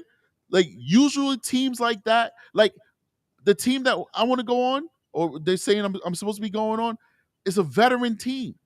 You know, I'm the guy with the least amount of time on the team, but the fact that really, I've got almost 20 years of service when you match in my corrections time and all that stuff, is like, yeah, that's a mature guy and he's a beast on the streets. Let him on the team. You know what I'm saying? But Mhm. typically, these teams have hardened, mature, experienced officers. What we saw in Memphis was basically really, really poor town with very bad recruitment issues. And what veteran is going to work on that team that's going to get on this shootout every single night? It's okay if I know there might be a shootout, but if I know that there's definitely going to be a shootout every night, I may not want to be on that team. Maybe only the young and dumb kids with 2-3 years on the job would say, "Yeah, I'll go do that." But a veteran is not going to want to be on a team like that they know it's guaranteed they're going to get in a shootout every single night. By the way, one of your commenters said that there shouldn't be any female police officers at all. I'll say this: if you believe that way, Rick Gore's "Good Luck America" channel is the channel for you. Oh my God, are you familiar with Rick? Yeah, I am familiar with Rick. Yeah, I mean, People trying to get me okay, to go on his channel. We definitely disagree a lot. yeah, We yeah, disagree a but lot, I will say and for mhm, that viewer, mhm. "Good Luck America" is the channel for you. Rick is a former Sacramento and Mhm. I'm trying to think of the other town, but anyway, California police officer, and Mhm. he's definitely old school. Mhm. And yeah, you would love his channel. I'm not certain I fall into that line, but Mhm. yeah, I get it. Yeah, I Now keep it. disagree. I think that's a knucklehead point of view to have. No disrespect to one of my viewers who said, "Oh, Rick." Um, I just don't understand people who think like that. It really irks me. Maybe that's the liberal part of me, but I think I've seen so many female cops do amazing jobs. I've seen so many female cops talk down guys who would have brawled with me and other people, but because a female cop is the point person, they're like, you know what, I'm gonna cooperate. So they You have know, a way with certain criminals that might absolutely. de-escalate. Absolutely, Yeah. especially when you start getting into investigative units. Believe it or not, female detectives are sometimes even better than male detectives because they know how to conduct interview interrogations better. Like because a lot of times there's not that testosterone battle that you find in that interview room. So there's a place for females. Don't get me wrong, should we hire the 5'4", 300-pound lady to be a cop? Come on, we got to be serious. We shouldn't even be hiring a 5'4", 300-pound guy to be a cop. All right, but you know, to say that women don't belong in police, come on, man. Like, don't you guys have daughters and shit like that? What the And fuck keep is in wrong mind, you with you? have to have them because there are just certain Yeah, responsibilities that you can't have men do. I mean, that's just the yeah. way it is. I mean, We're gonna you be have searching female the suspects. women's. Yeah, Yeah. I mean, Now, yeah. what is your opinion on the Mhm. sympathetic fire that we And I gotta probably say this one saw? last thing. This is one last thing because this is my personal issue that I have with Rick and people trying to get me on the show. But when you start thinking like that, because I've heard Rick say stuff like, then you start getting into the race stuff. He doesn't really say it that much, but he does let that shit come out his mouth at times. When you start saying, well, let me discriminate against one group, then you start talking about another group, and I'll put my career against anybody's career. I don't care who you are. I don't care who you are. I put my career against anybody's career. I don't talk about where I work, but if people know where I work, they know I get busy. Period. But anyway, keep going and say what you got to say. I just, at times I really don't like that guy, to be honest with you. But go ahead.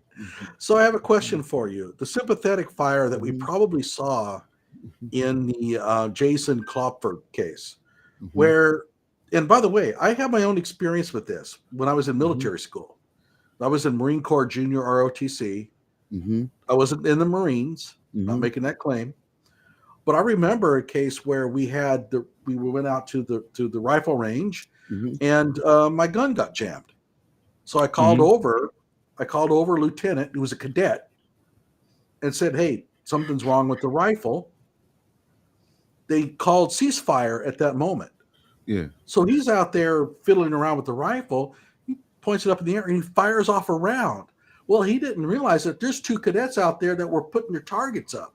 Oh But shoot, they're here's what happened. downrange. Jesus Christ. Downrange. They were at the targets. But here's the thing.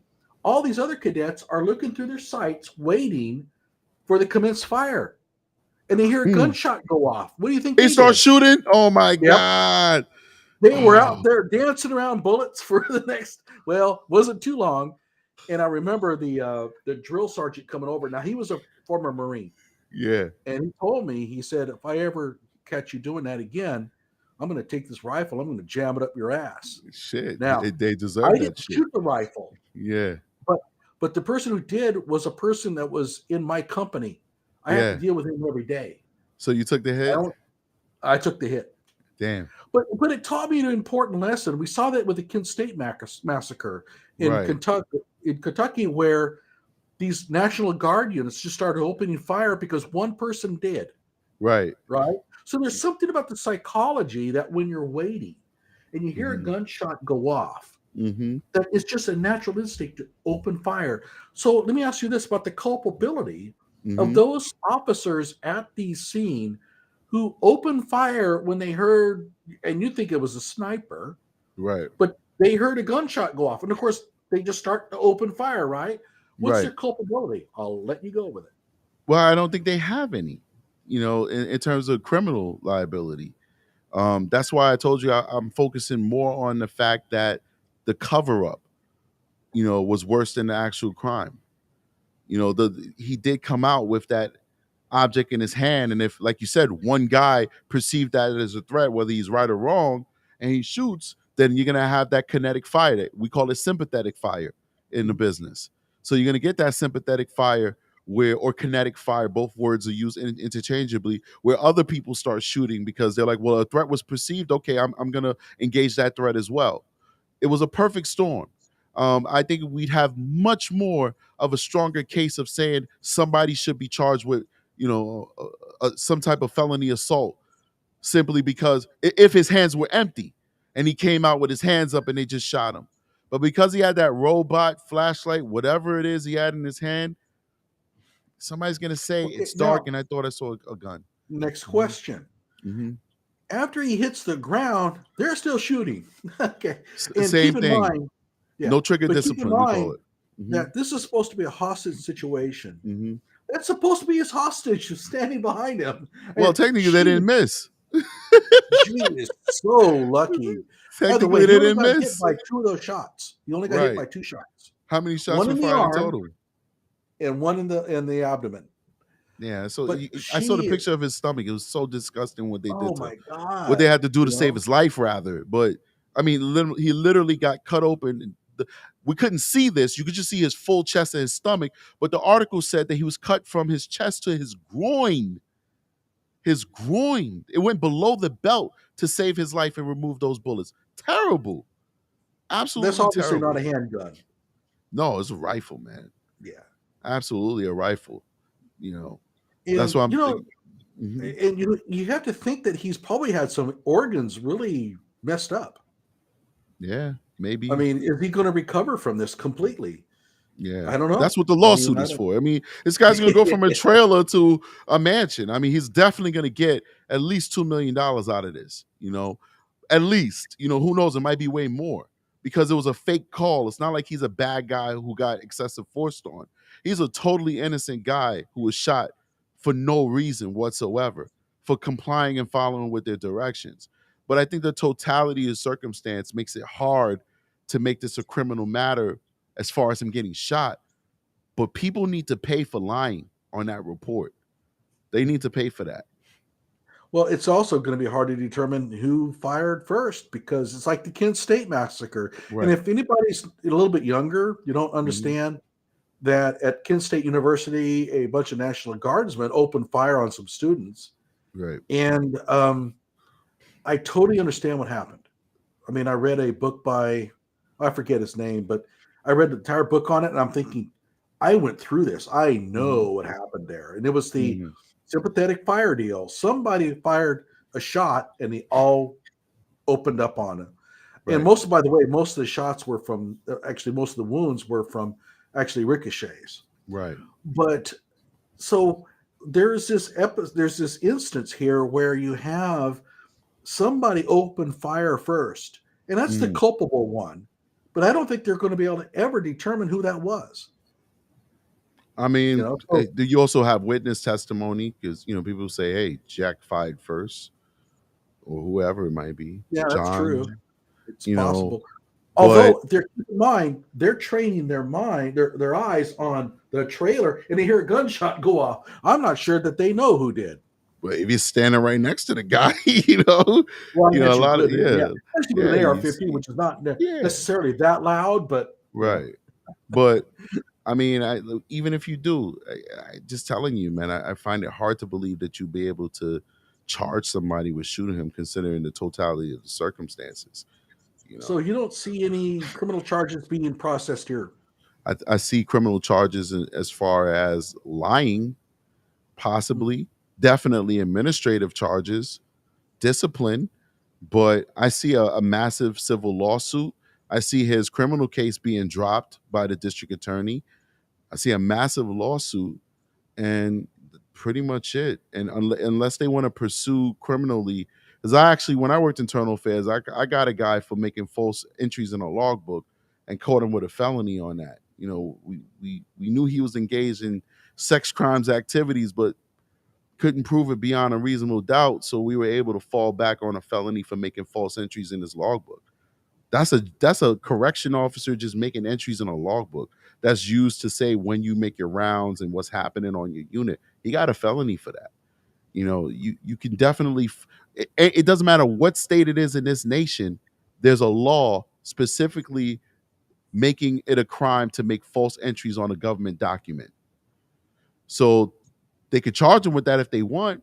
They certainly have a 100% case to charge administratively. There's going to be tons of things in their rules and regulations and even in their union agreement that allow them to fire or discipline somebody for making those false reportings. But criminally, no, they were there in good faith. They were there off of the allegations of the Cherokee County people. What they were told was a felony situation. What do you see as being the falsification here? Saying that he made those threats. Saying that he was Could that be obstructing. like just exaggeration? No, you can't exaggerate. Exaggeration is a lie. You can't do that as an officer because everything has to be proven. Everything has to be spot on because our burden is beyond a reasonable doubt. That's an accusatory instrument right there. You are accusing a person of a crime. You can't exaggerate. That's a falsification. That doesn't exist in our arena. I mean, it exists, but only through misconduct. If you can't say the guy was threatening officers, well, what did he say? That's what the next question is.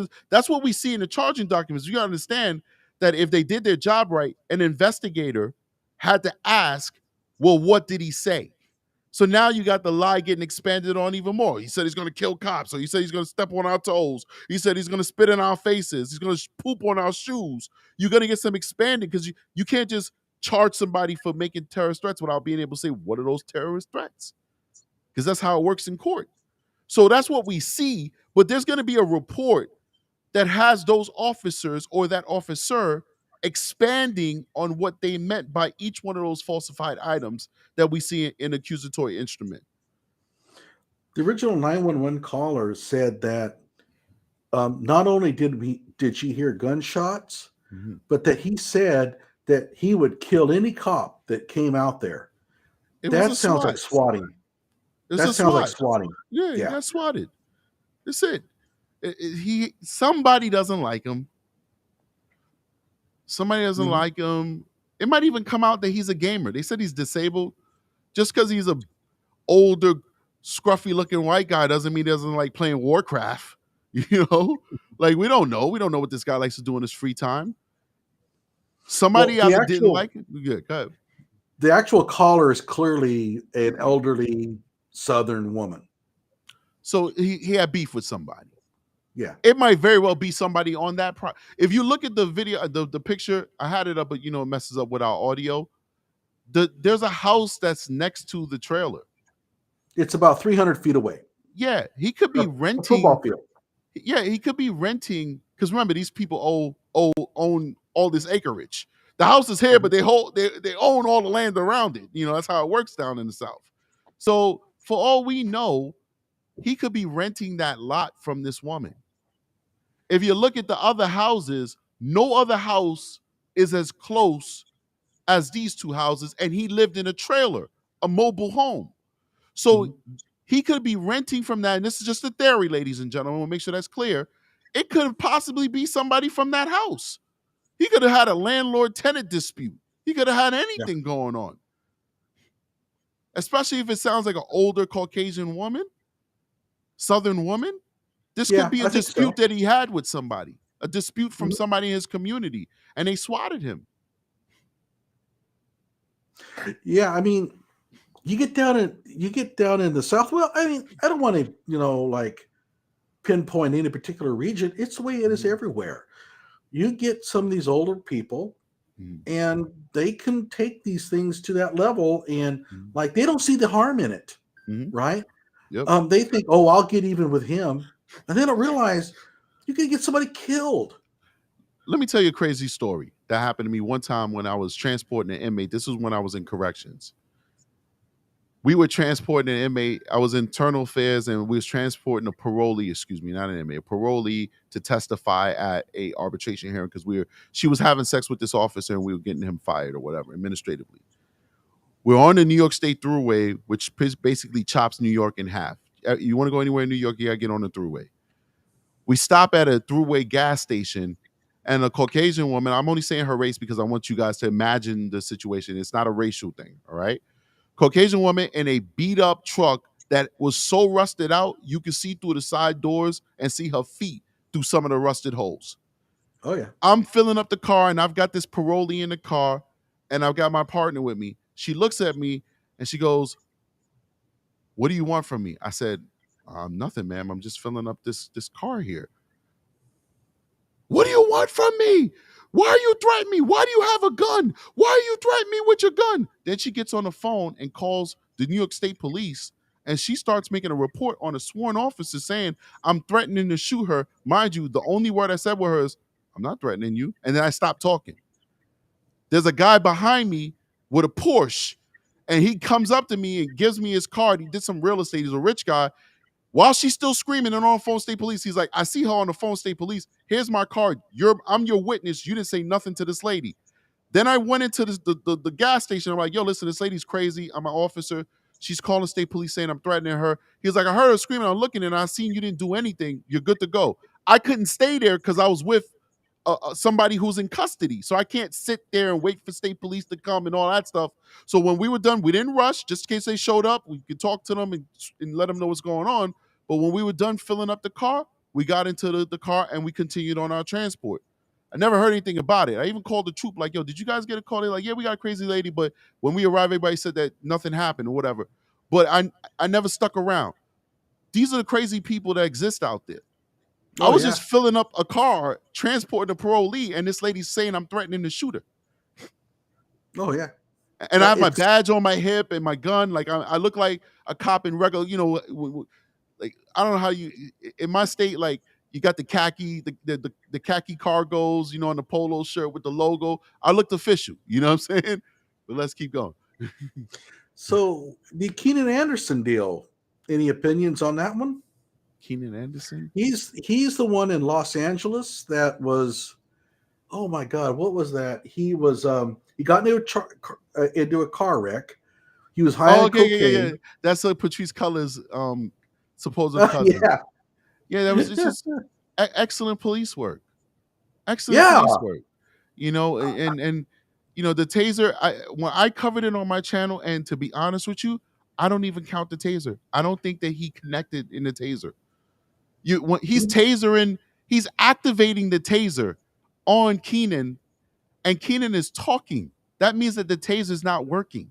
No. It wasn't working. He tased that guy like 5 times, and it did not work not one time because he never had a connection. And if you get tasered, usually when people die from the tasering, they usually die like very closely because they get cardiac arrest and stuff like that. This guy died 5 hours later. His heart was beating.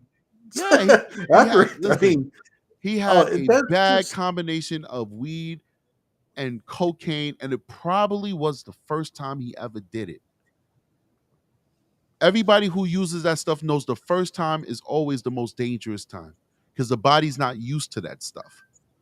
He made this was a school teacher. Yeah, he was probably a nice guy. Listen, he's probably a nice guy.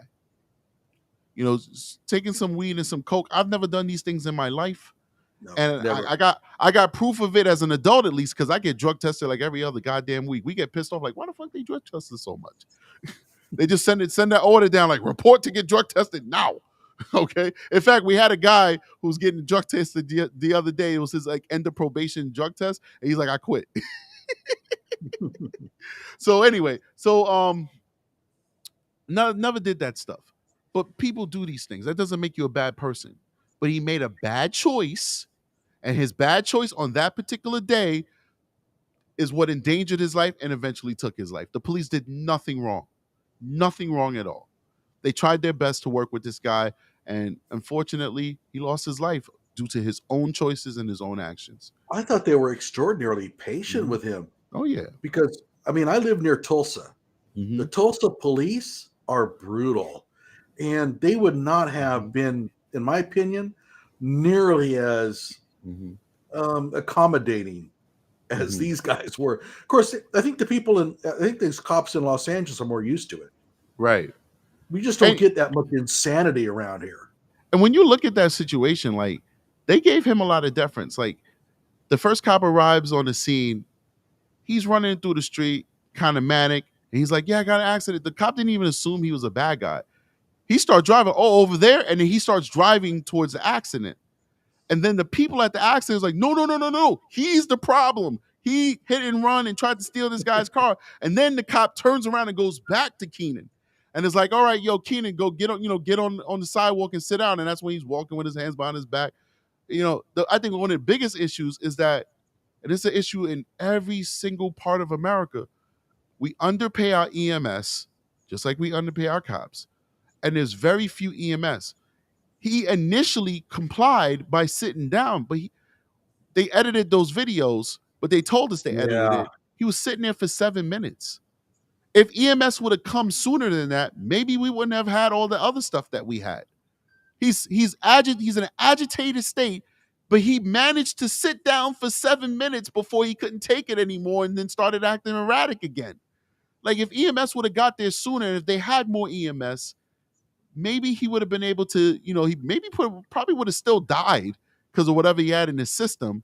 But maybe we wouldn't have gotten to the point where the police had to use the force on him, and now they could use that as a scapegoat and blame it on the LAPD for killing this guy. But guess what?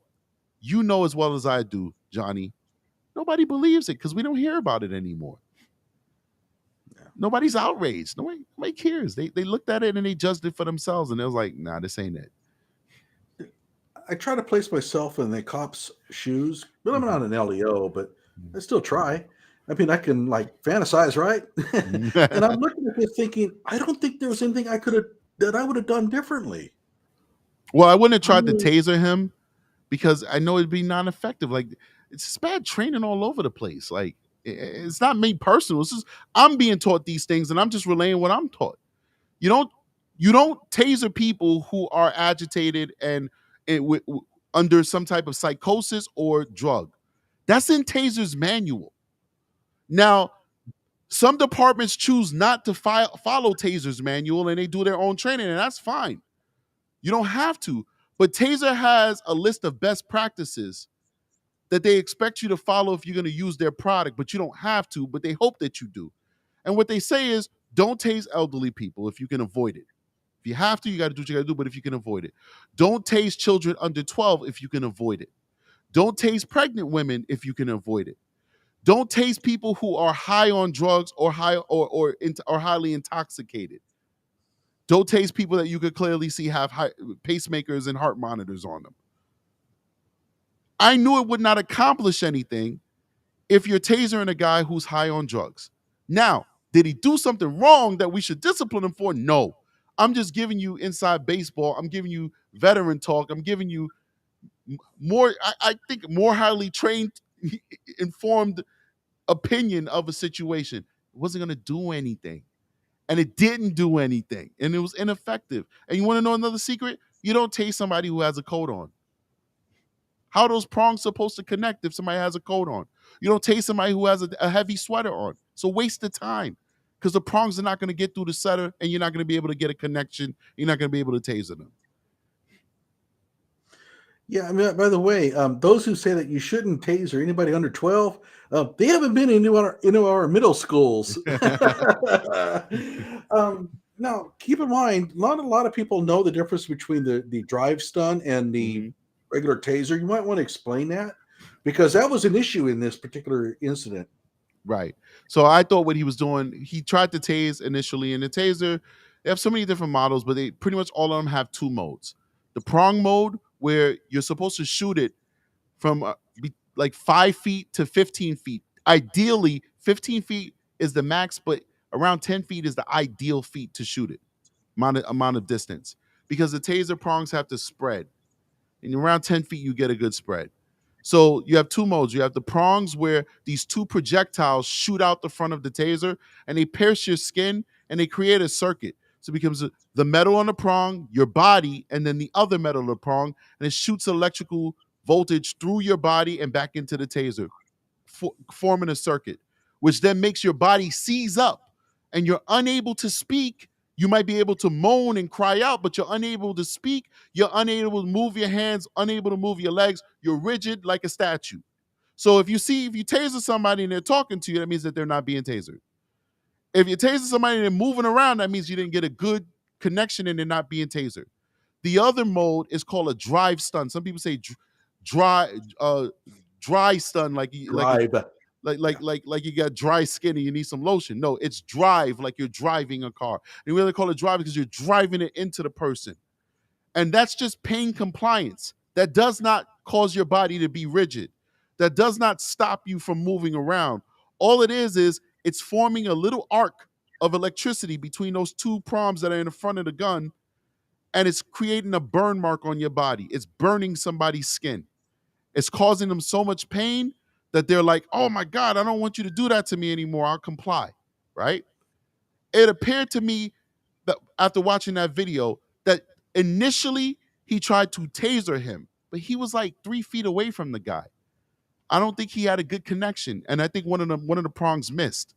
After that, he attempted to drive stun the guy for the rest of those times. Drive stunning is not going to cause cardiac arrest. If he drive stun that guy 5-6 times, that's not going to cause cardiac arrest. That's going to cause a nasty burn on your skin. It's going to cause you to have to put some ointment on it, take some Tylenol, be really pissed off, but is absolutely not going to cause cardiac arrest. A taser may, but not a drive stun. Yeah, I mean, by the way, we haven't heard anything about the Keenan Anderson deal all of a sudden. Seems to have sort of slipped off the radar.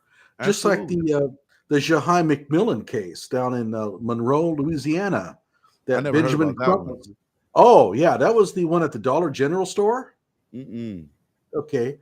Police showed up. I guess Jaheim he had a gun and he was pointing at people, and the police showed up and they shot him dead. And Benjamin Crump got involved. And of course, everybody was ranting and raving that this was an example of police brutality. And then they showed the actual body cam to the mother, and Benjamin Crump went bye-bye. Really? All of a sudden, goodbye. Yeah. And now he's on to what? He's on to the Tyre deal. Now, this is the thing. I had like an existential crisis with Benjamin Crump because he's all about the money. Oh, but yeah. When I saw the Tyre video, I had to admit that he was right. I had to admit, for the first time, first time in my life, Benjamin Crump was right about one thing, and that's Tyre Nichols. But he's all about the money, and I don't understand why people don't realize that.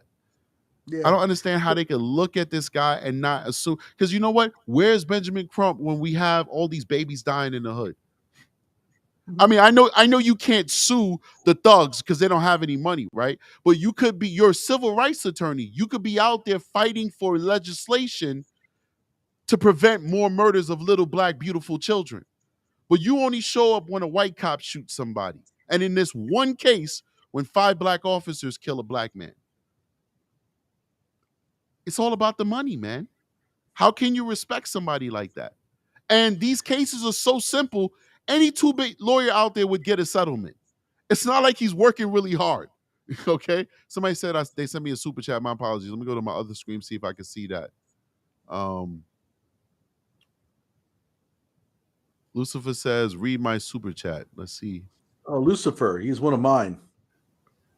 You can't have him, strategic. It's too late. Lucifer been around for too long. Oh no, he's gone over the top. You want to know how I know that Lucifer is actually mine? How's that? Because he is actually a she. No. Lucifer the Doberman says, has there been an update to the 16-year-old that was shot outside the dollar store? Did he have his hands up? And $5 super chat from Lucifer the Doberman. Are you aware of that one? Is he saying the dollar store?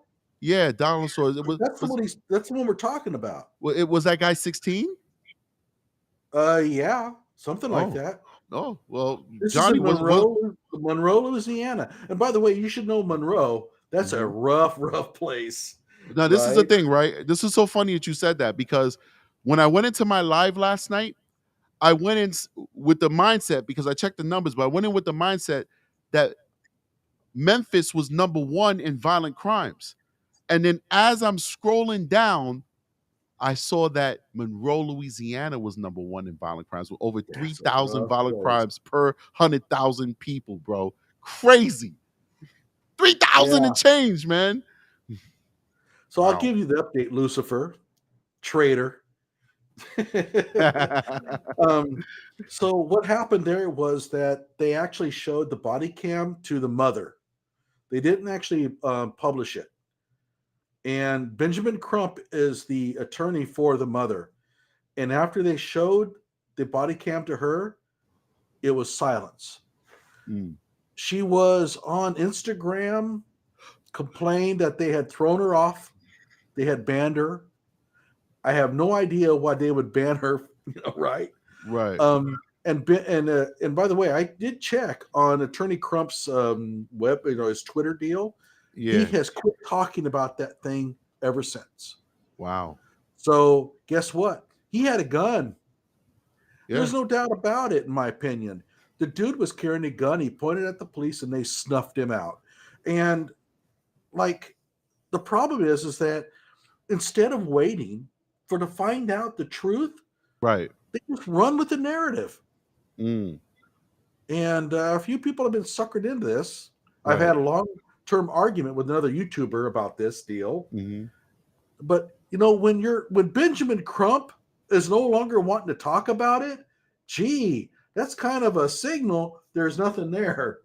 Because you know very well that if that body cam had shown him without a gun, Mm-hmm. Crump would have been all over it. Right. Right. I agree 1,000%. Yeah. You know, and my understanding, listen, it's tragic when a young person loses their life, but at the end of the day, these officers have a right to live. And if Yeah. anybody at any age points a gun at a police officer, that police officer has a right to protect their life, man. You But I know? think it goes So beyond that. The rest of the community, they want to have their lives too. true. True I mean, enough. like they always talk about, well, the effect on the community and stuff like that, and how Mm-hmm. these things hurt the community and stuff like that. But the Mm-hmm. people living in the community, they want to have a life. Right. They want to be able to go to the store and not have to fear being hurt.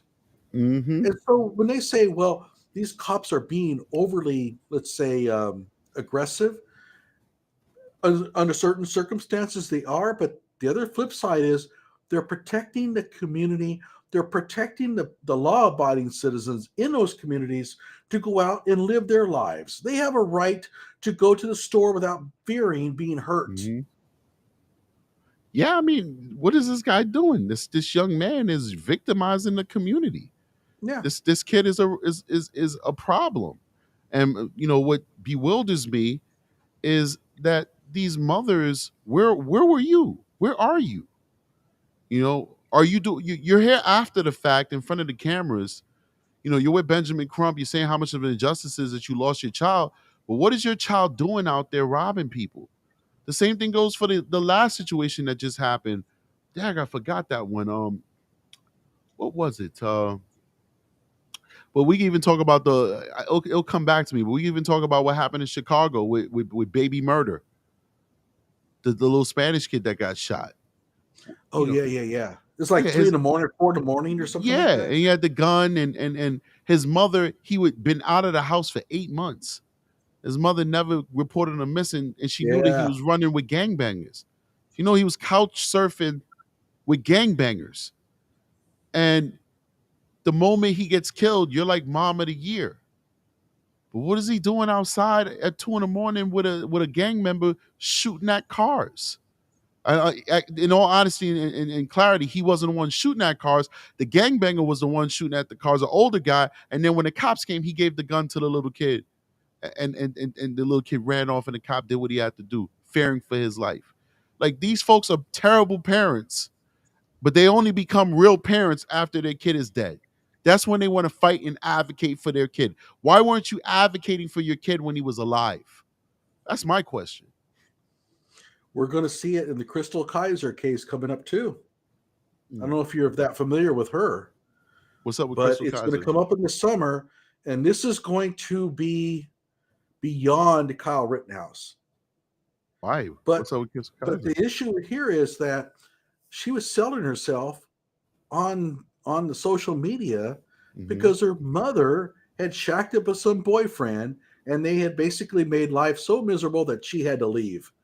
Well, Bro. now she's Mother of the Year. It's the Mm. same story.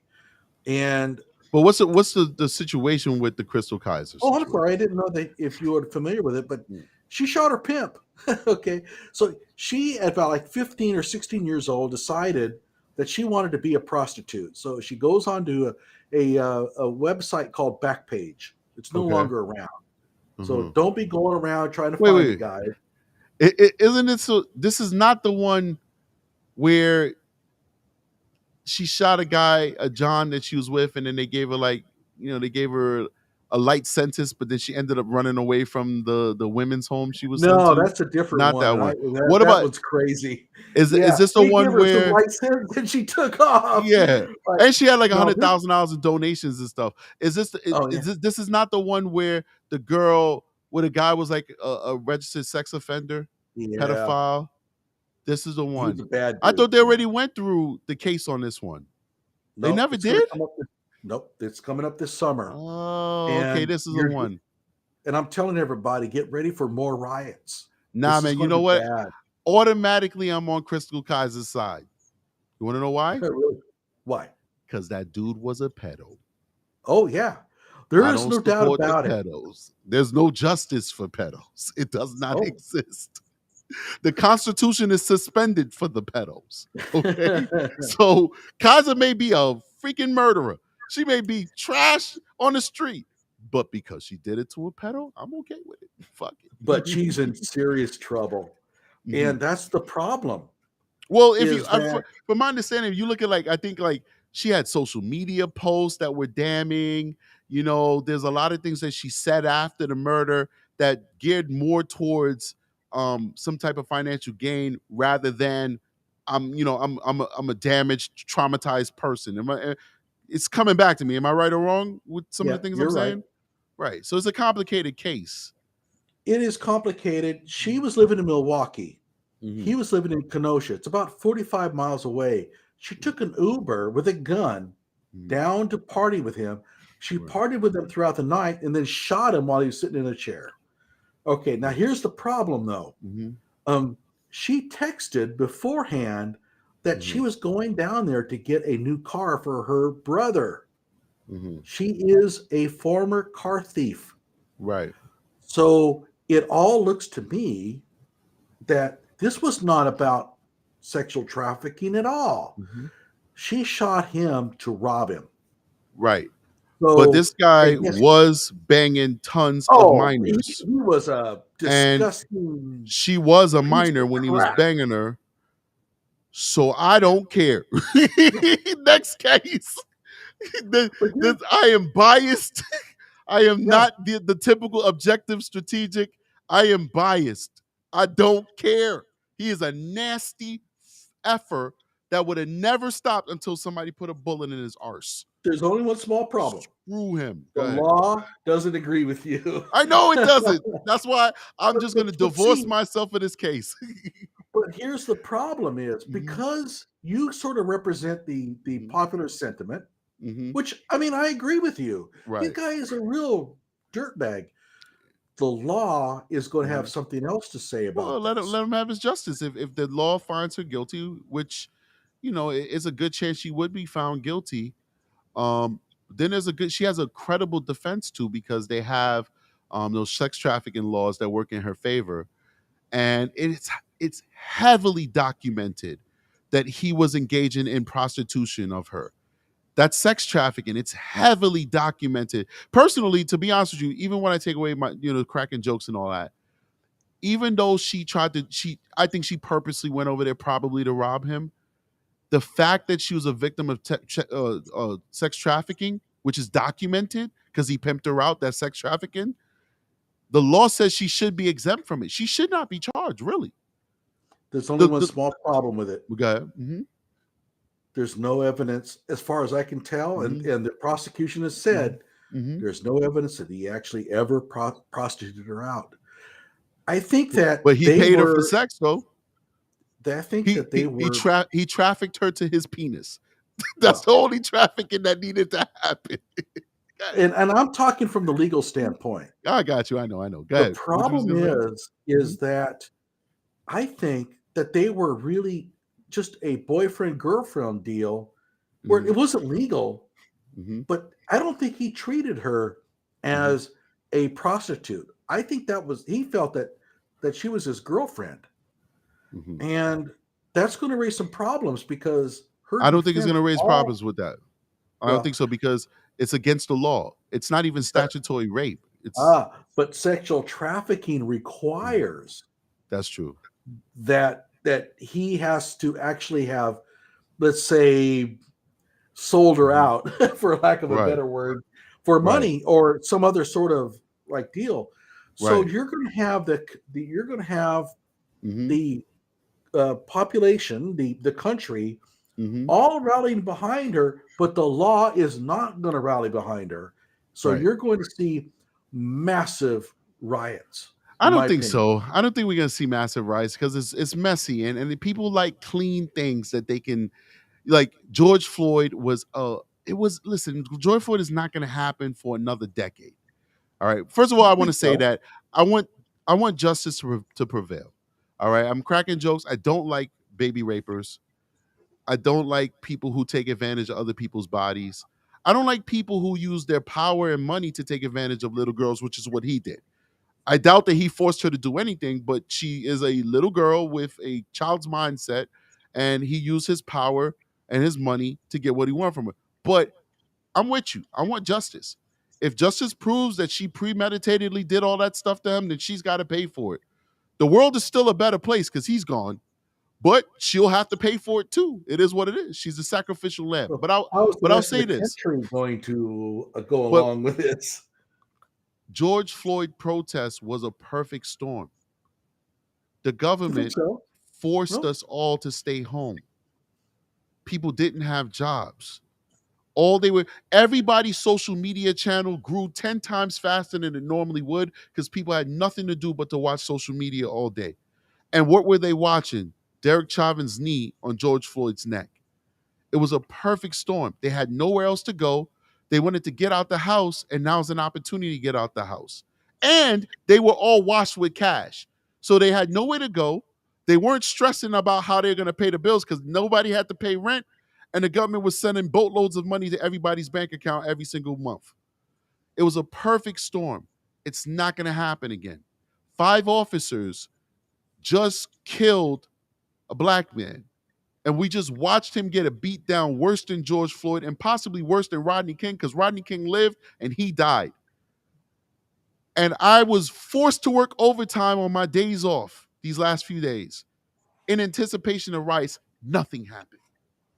The fact that the officers were all black, don't you think that that plays a role in the outrage? Maybe, but the activists were still trying to spin it and say the blackness doesn't matter. It's the institutional racism and all that bullshit. Maybe, possibly, but How nothing effective was happened. that, though? That means that it was 100% effective because once again, nothing happened. Nothing happened. All across the country, nothing happened because George Floyd was an anomaly. It's not I going would to suggest happen that for another it was 15 not years. effective at all because they were able to keep the country from burning. Because if they had been ineffective, the people would have said, "Well, I mean, well, okay, I've lost train of thought on that one. It's okay. I don't It's know, all right. man. Keep in mind something. Mm-hmm. She was she committed this crime Mm-hmm. in Kenosha, Mm-hmm. the same town as who? Kyle Jacob Blake and Rittenhouse. Kyle Rittenhouse. And you know what? And People don't say both Jacob Blake in a lot. Go ahead. Mm-hmm. both were 17. Mm-hmm. Mm-hmm. If she goes to prison Mm-hmm. and he doesn't, Mm-hmm. you don't think that okay, what do you think is going to happen? I think it's two separate cases you can't put together, and people know that. Oh, I don't think people know that at all. People are much more sophisticated than we give them credit for. The problem is that the masses are constantly fed misinformation. But when you And give them good information, they will be fed the misinformation again. nah, man, it's just not gonna. I'm telling you, Listen, this is going to get bad. It's not. It's not gonna get bad. It's not. It's apples and oranges. Where you're thinking people are gonna go crazy over allegations of what he may or may not have done that we don't have any videos of, versus once again, everybody home, everybody stuck in bubbles because of a crazy alleged virus, and they're watching a guy knee on his neck for almost 9 minutes. 9 minutes. 9 minutes. I don't discount The visual is powerful. I'm just saying that if Crystal Kaiser is convicted, this is going to be, to a lot of people, proof of what? System is racist and all this stuff. And I don't think so. I just disagree. It's going to be really bad, dude. I disagree. And to be honest with you, once again, I'll show you how people aren't stupid. We always talk about Kyle Rittenhouse, but we never talk about Jacob Blake. The reason why Kyle Rittenhouse exists is because of Jacob Blake. Sure. Kyle Rittenhouse and Jacob Blake are eternally connected to the hip, right? When Jacob Blake was shot and the narrative was this racist cop shot him in the back however many times, Kenosha burned, right? But when the prosecutor stood up on that podium and walked through Jacob Blake's record, his sins and atrocities against his girlfriend and his family, and what got him to that point, and the fact that black witnesses thought that he was going to stab Officer Shesky, 20 people protested after that, and we never heard about Jacob Blake again. 20 people, largely made up of his family, protested after that in a town where it initially burned down. As soon as the prosecutor properly communicated the facts to the people, nobody marched, nobody rioted. Because the people aren't dumb once they get the facts. Time frame. I mean, I'm not saying that a month later they're still going to be burning down buildings, but if a conviction comes across guilty at that moment, and keep in mind, because you're doing that in a vacuum. You're not acknowledging that we're going to have 3 weeks of trial, 3 weeks of facts coming out. If those facts are showing that she premeditatedly planned to rob this guy so she could go to the disco, so she could go to the casino, so she could go get some Mad Dog No Good beers and drink and party with her friends, nobody's rioting for her. Nobody's writing for her if they reading out the text messages of, yo, I'm going to steal this stupid John's car and we're going to go drive around and have fun. Nobody's writing for her. They're going to write for her if, not right, but they're going to be upset and they might protest. It may be right if all the facts of the cases, how he was pimping her out to all these different men and all this stuff, and now they still find her guilty. And the facts prove she was sex trafficked and she was still found guilty. All right, maybe. But you're discounting the fact that we're going to have a whole trial and people might be able to view that evidence and be the judge for themselves. And I have faith that when people can see the facts, they usually wise up. There's a lot of black people who watched the Kyle Rittenhouse trial and realized, hold on here, this kid wasn't a racist. I was being told that he is a white supremacist. He's not a white supremacist. Hold on here. You mean to tell me that Rosenbaum was a rapist? Oh, nah, man. What? Nah, I'm good. I'm not supporting that guy. Oh, you know what? I just watched them slow down the video, and I watched this guy hit Kyle Rittenhouse upside the head with a skateboard and try and reach for his gun. Oh, man, that's self-defense. Once they did that, the third guy actually pulled out the gun and pointed it at Kyle, and Kyle never shot him until he pulled that gun out. oh, that's self-defense. There's so many people who saw the facts for themselves and their narrative changed, and that's why we didn't see any riots or anything like that after these cases. Okay, I will say this, and there's a reason why we didn't see any riots after the Rittenhouse case. It's Wisconsin. It's November. It's freezing. This is going to take place. The Crystal Kaiser place is going to take place during the summer In Kenosha, right? In Kenosha. I don't think it's. And that's another thing that goes against riots. Those people tapped out. They already burned down their whole damn town. That might They be burned down the case. museum too. That's the only thing that would save it, in my opinion, is that people are just like tired of the whole deal. By the way, Emily said something about she felt sorry for Crystal Kaiser because she was trafficked. That trafficking thing only came about after she had brought in her new legal team.